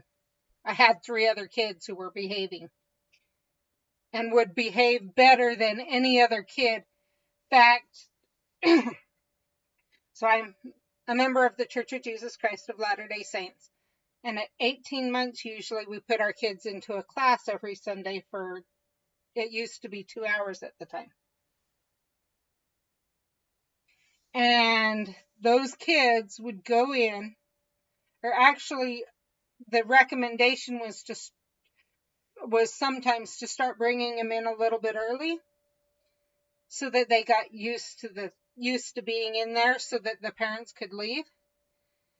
Well, I started taking mine in a couple months early, and within 2 weeks they kicked me out and said, I know he's too young. And this was the oldest. I know he's too young, but he's better behaved than our oldest ones in here. And he's being one of the best examples, and our oldest ones are learning from him. So go ahead and leave and go to your class. And it was because he knew the boundaries already. And this was, I had just him and my second at that point. And this happened with every one of my kids. Every one of them ended up going in early and helping. They actually helped with the rest of the class. So by the time I had my fourth, it was accepted. You know, they saw how my other kids acted, and they all,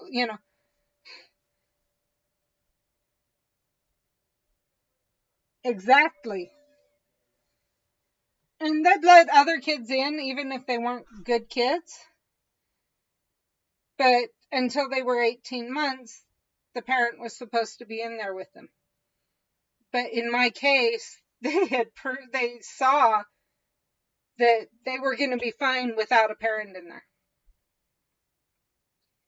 And be a good example for the other kids. And it actually, often I'd be told that my kids were helping the other kids be able to deal with it.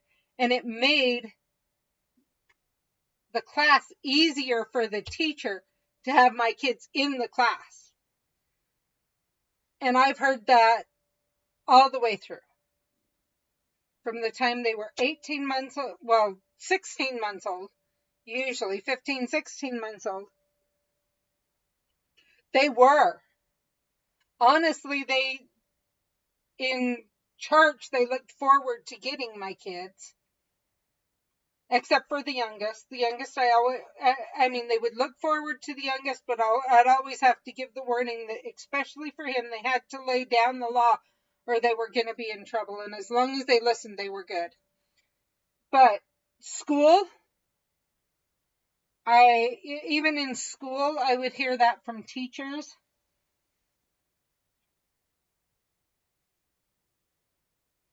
And etc.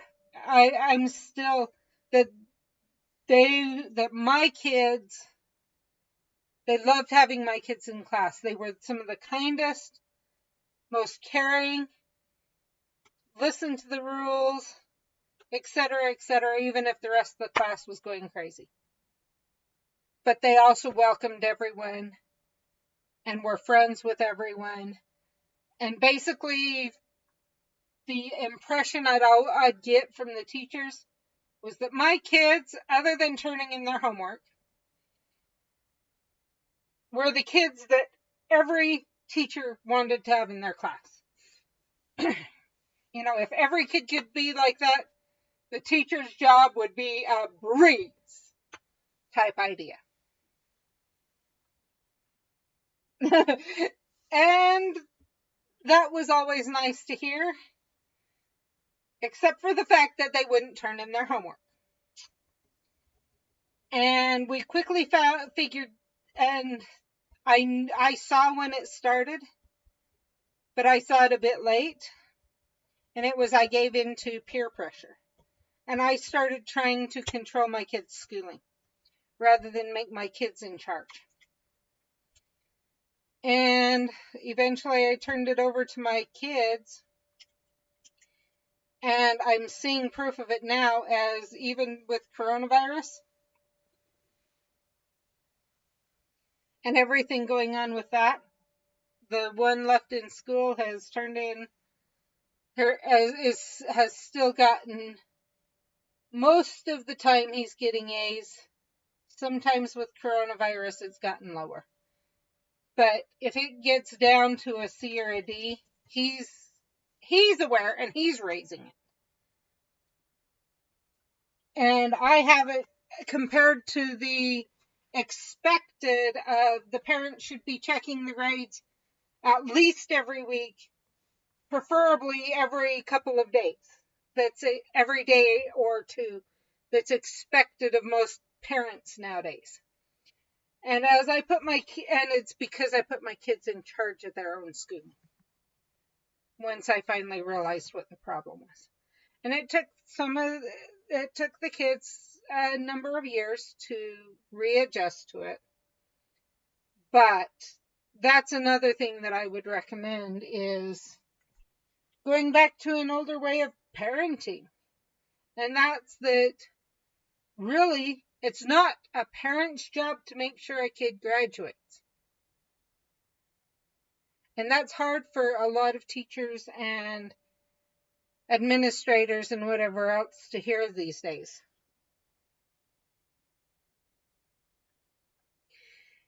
Instead, it's a parent's job and a teacher's job to provide the opportunity for a child to graduate and a child to learn. It's up to the child to graduate. It's not the teachers or the parents' graduation. It's the child's graduation. Graduation is saying the child has learned these things. But sadly, in today's day and age, we treat it as though it's a parent has forced the child to do enough that they can pretend.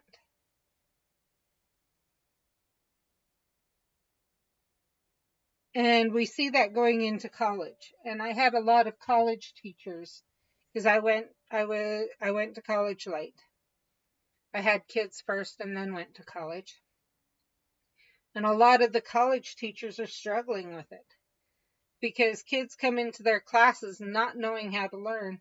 And there are too many times that the parents are still trying to get the child to college graduation. Exactly. And they don't have they don't hold responsibility for it. The child doesn't. If the child doesn't do an assignment, it's on the parent or the parent or the teacher is responsible, not the child. In so many cases, where it should be that the child's responsible. Parent-teacher conferences, I've always insisted on my child being part of. And at first, the teachers, until they realize how I parent, they turn to me and start talking about, okay, he's missing this and this and this, or he's doing great. And I look at him and I say, stop, talk to him. I'm here to see what I can do to assist this relationship. You tell him or her what's going on. And then we will discuss how together we can assist him or her in learning. And the look of shock on so many teachers' faces And I've even had some push against it. But as they realize I'm going to stick with it, the teachers now, with my last one, love it. They know to expect it and they love it. And it's because they can pull them aside early on and tell them, you're missing this, this, and this, and they know. And so our parent-teacher conferences are usually really quick. But it's, for me, parent-teacher conference is a chance for, if there is a issue between the parent or between the teacher and the child, to try and work it out. But they also know I'm not afraid that a counselor at the school. Exactly. The counselor at the school they go to, it's a charter school, so it's a smaller school and everything. But even she knows that I will tell her, I will refuse to have certain teachers if they won't work within my boundaries. And I've had another, even before I did that once. And it was the teacher that caused my daughter to hate math. And so, yeah. And in that case, it was the teacher. Because the teacher was giving impossible assignments. And making it so that she could not. It was impossible for her to get a good grade. Because at the time we didn't have internet. And 3/4 of his assignments had to be through the internet. Even though he'd been told he couldn't require it. And so he'd hand him the book and say, okay, I guess you got to figure this out on your own. Since you can't go on and learn it through the internet, you have to figure it out on your own. Say the least. And I found out that I wasn't the only one complaining there. There were tons. And many parents had said they did not want their child with that teacher. So,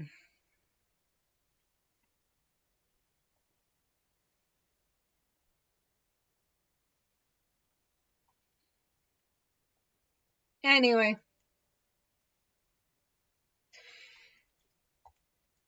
It was his first year teaching. And I think he was just, from what I understand, over the years, first of all, he got put with a higher grade. And that seemed to mesh a bit more. And then on top of that, he seemed to, from what I hear from other people, eventually he became more secure in knowing that he knew what to do. Kind of that same thing. I almost suspect he was one of the ones that the parents got him the degree. And so he never learned to trust himself. He didn't know he knew the stuff. And then he was supposed to teach it to others. But he didn't have his parents there anymore, making sure that he could keep his job. And that scared him. And I think that's part of the problem. Is that a lot of people nowadays aren't taught independence. And aren't given independence and freedom. But to be able to give anyone independence and freedom, they need to have the learning basis to be able to have that independence and freedom.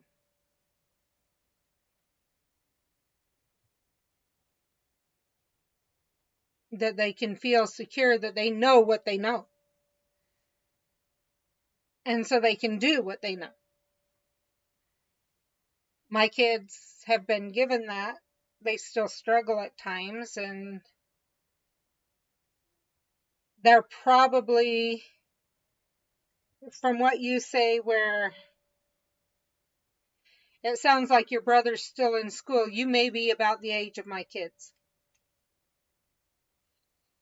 My oldest was born in 97.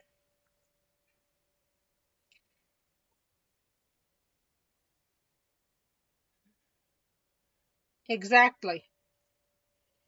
And so I have one, or, I haven't been perfect. As I said, I let peer pressure get to me, and with school, for many years, I felt like I had to make sure they got their stuff done, and it reflected poorly on me if they didn't. And so I needed to push them. And it took many years for me to realize that. So yeah, you're about the age of my children. My oldest is turning 20. Let's see, if you're 22, you were born in 99. So yeah, you're a year and a half, 2 years older than my oldest. And my youngest is 17 and a junior in high school. So you're right there in the middle of it all. My children, so the older ones they've struggled a little bit to find their footing. But I also feel that they're learning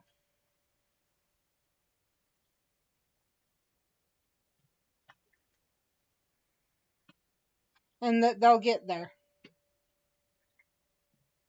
because they've been taught to learn. And I hope that they'll have the security. And part of it too is part of why they're struggling is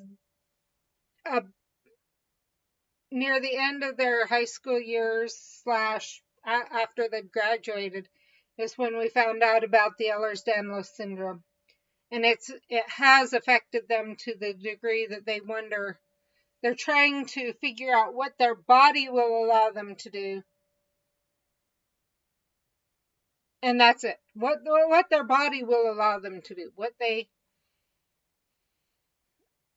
can do to earn a good living while taking into account the restrictions that their body places on them.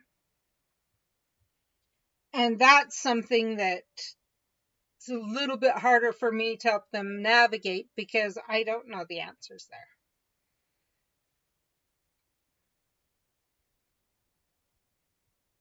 And so it's something they're going to have to figure out for themselves.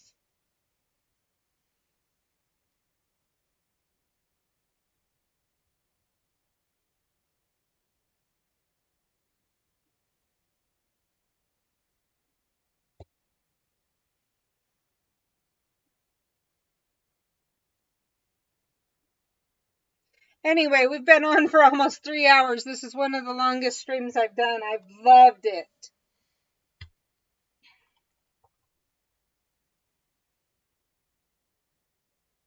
Yeah, in fact, let's go here.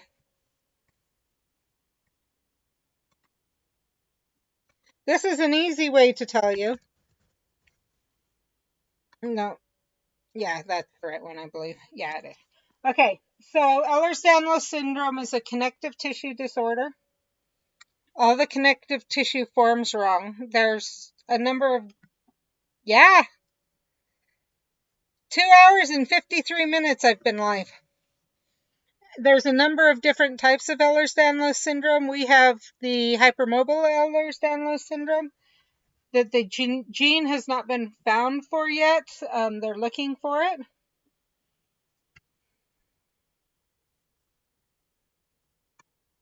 But it affects it. It's a spectrum disorder, which means that it affects everyone differently. Some are really bad, some are very mild.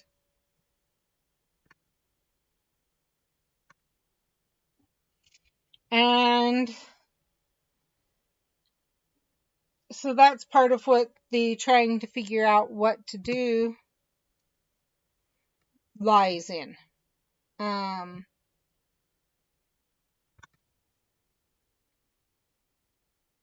I do have a YouTube channel, other than the one I was talking about. I'll go into both of them in a little while. So that goes into it, but so average time to diagnosis is 10 to 12 years from the start of the worst symptoms.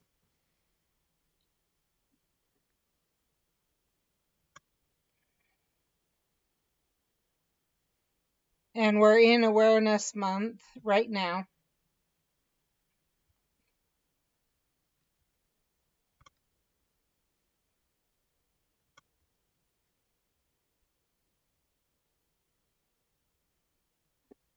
I'm trying to pull up because some of their awareness materials are amazing.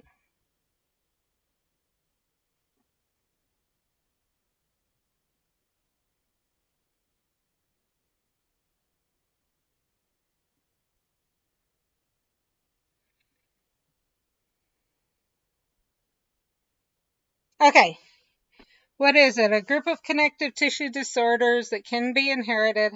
Hypermobile. Yeah.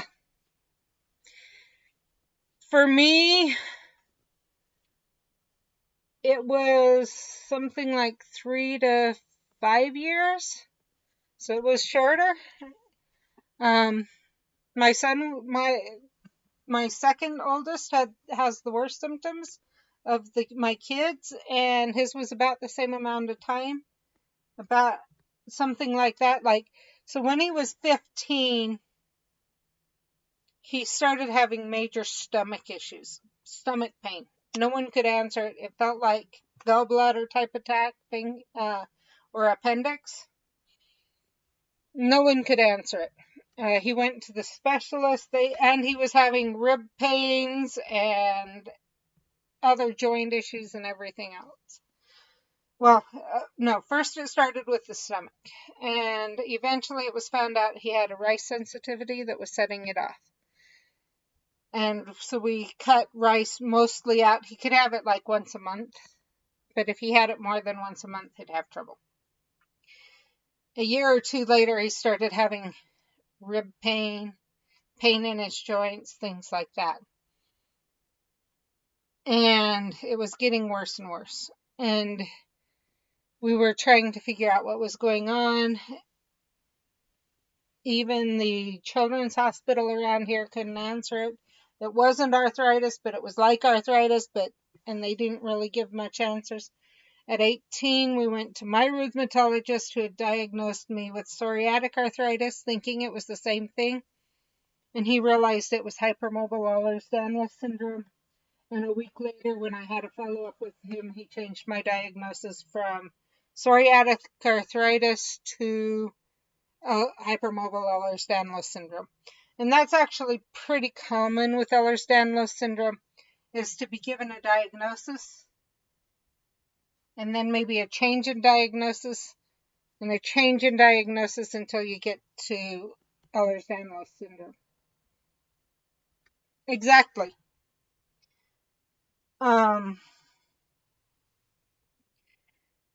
My diagnosis actually came as I was reaching almost full bed rest, because my GI system wasn't working correctly either. I was at the point I could only stay awake for about 30 minutes at a time. And during those 30 minutes, I felt like sleeping. And it wasn't depression. I wanted to be out and doing stuff. I actually ran it past my doctor to make sure. And he's like, no, the desire is too high for it to be depression. Something physically is going on. And we eventually found out I had pancreatic insufficiency. I wasn't digesting anything but meat. And so my body didn't have the nutrition to function. So hypermobile EDS is a dominant condition, and we believe both my parents have it too. And if I'll show also in a little bit. You've heard how bad it got for me. I can show you my parents and you'll see that they're barely affected. But I think both parents have it, and I got the gene from both of them, which is why all my children have it. So, joint hypermobility. These are things like double jointed, different things like that. Skin hyperextensibility, tissue fragility. It's connective tissue, binds everything together, supports everything, and separates everything. It's found between other tissues everywhere in the body, helps perform general functions and specialized services.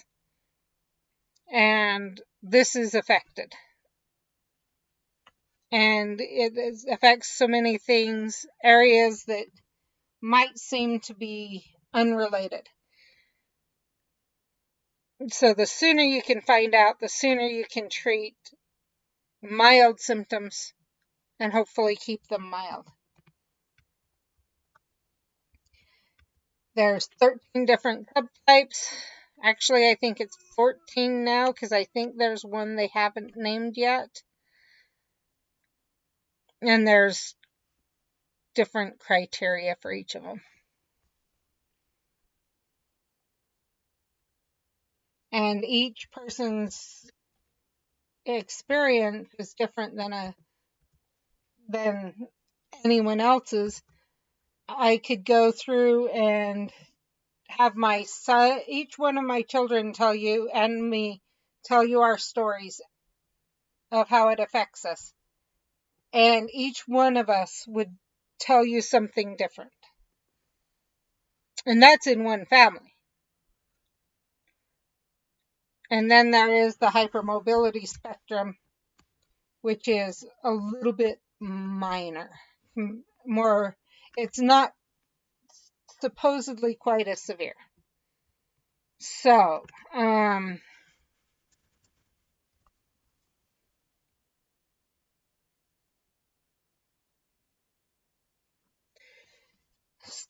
that can be one of many different things.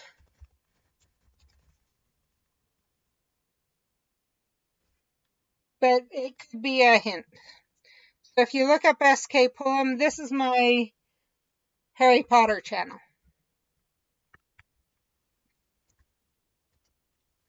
The Wellness Space LLC. This is my channel about HEDS and EDS.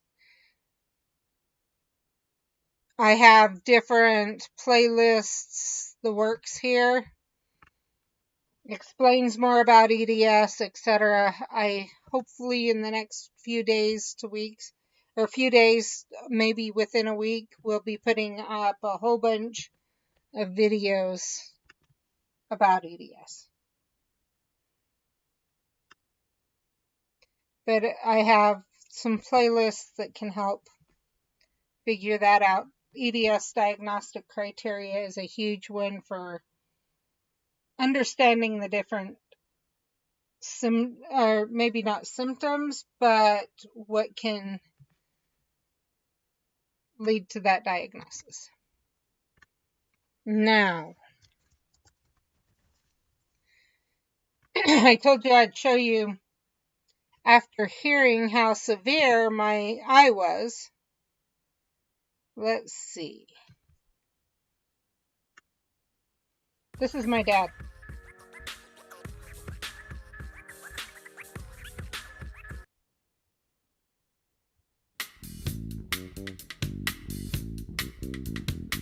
And I'm just going to I'm going to pause it and try and find some of him at work.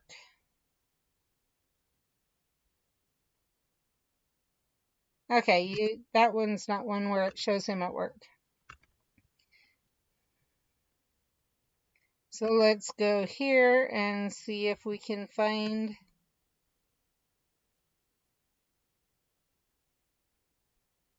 Maybe it's in this one. Aha, there. Okay.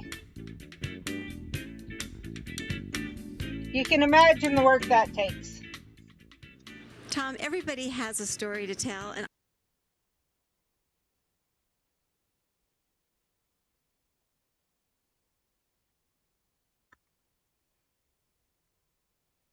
you're doing something right, which is so exciting. And the great thing is, as Cache Valley people get to benefit from it. Let's take a look of sort of some of the processes that you do and explain to me how it all works. Well, we cook our own turkeys. We have a smokehouse that is just fantastic. It's Grandpa's old smokehouse. We cook his recipes seasonally. We cook these turkeys for Easter, Thanksgiving, Christmas. We do. So basically, he does all of the cutting, all of the smoking, etc.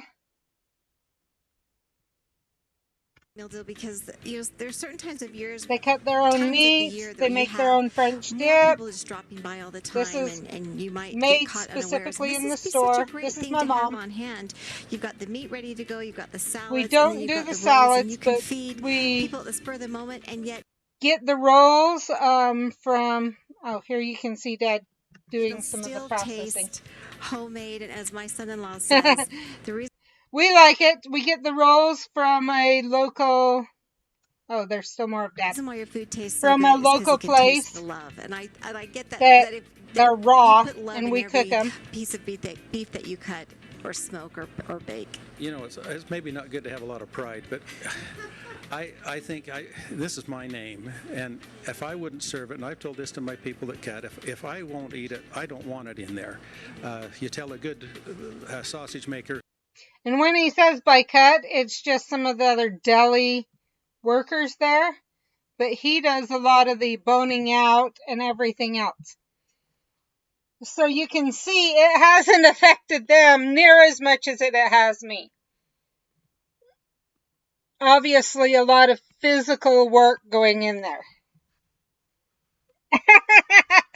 Oh, there's people trying to get them to go other places in Utah, other places in the U.S. Yeah, and the problem Dad has is quality. Maintaining quality when you're expanding becomes very difficult. And that's one thing a lot of businesses that focus on handmade things struggle with is how do you maintain quality? And it's impossible to get the same focus as you go bigger. Then it becomes more on quantity, not quality, in order to save money. But the UK.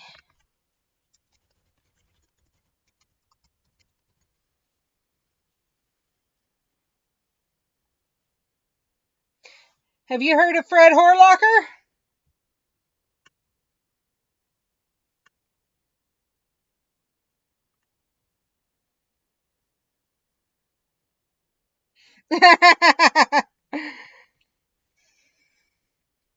Haven't been able to. I don't think you'll convince them of that. First of all, most of our family's here. Okay, I wasn't sure.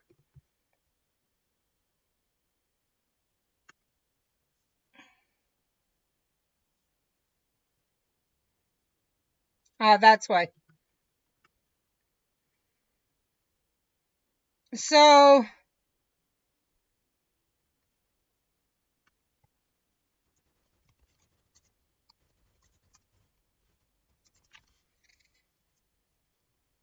I'm trying to see, because I know some of the families over there. There we are.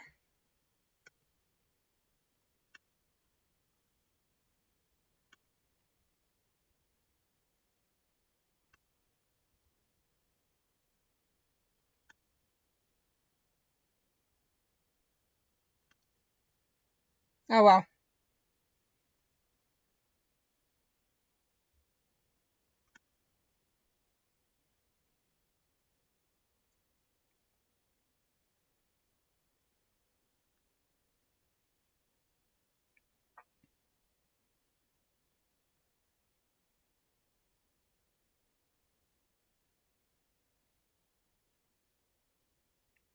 Okay, I can't say for sure. I've not tried it.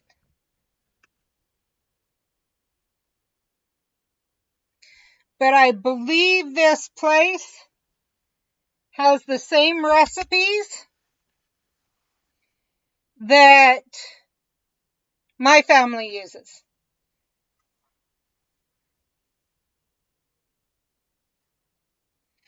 My grandpa was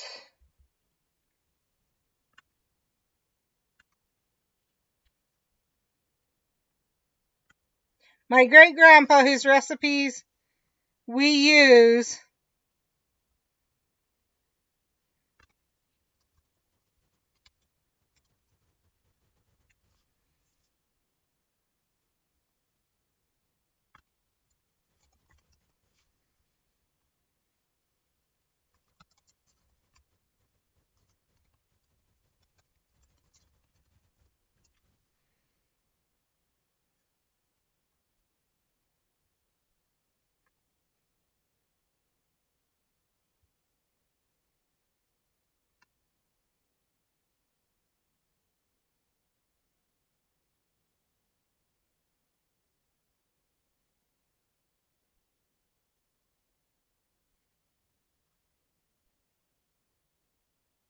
Sounds good.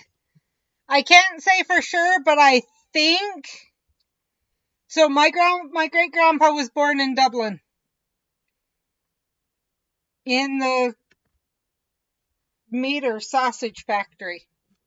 So it looks, as I was looking at their sausages and stuff, they look very similar. I can't say for sure. I haven't tried it. So,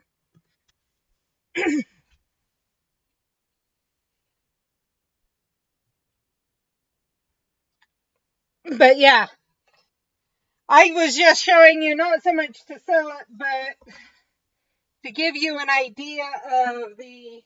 Obviously, my parents are very physical and they work hard. And so obviously it's not affecting them near as much as it did me. And that's what I was getting at.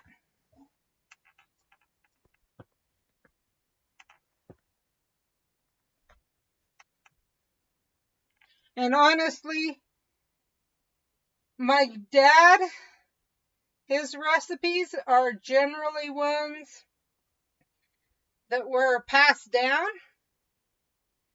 from my dad's grandpa.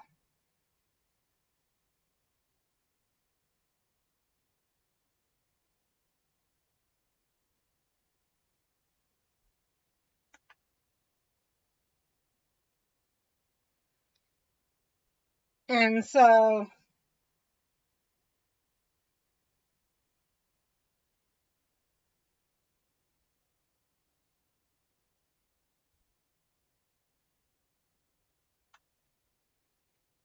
it's possible that those are very possible they're similar recipes.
I'm trying to find a decent channel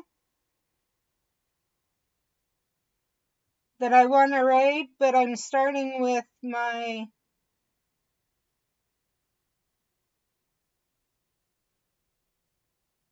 Discord groups.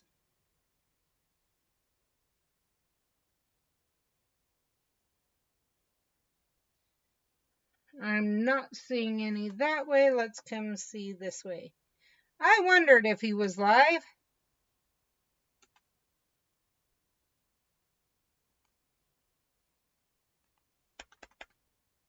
Oh, lovely.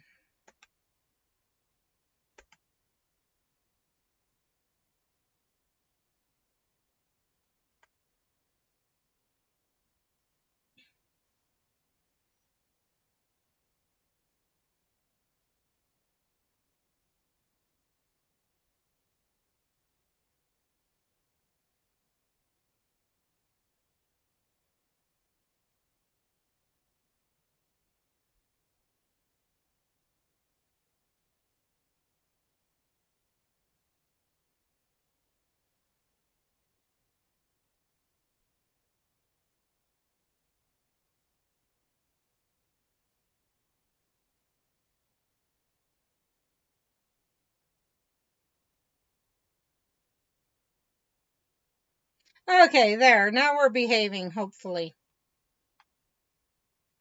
Yeah, I've enjoyed talking to you too. Yes. We're going to raid the Earl of Suds. It looks like he's doing a Lego build. And he actually, his sister is the Duchess of Suds on YouTube. And does crafts soaps. So I thought that might be a fun one to watch because very much a crafting family, etc. So I will be live again Monday. Monday I will be playing Wizards Unite because the Brilliant event's coming out. But we will get back to the story sometime. Thanks so much for joining me, and I will talk to you later.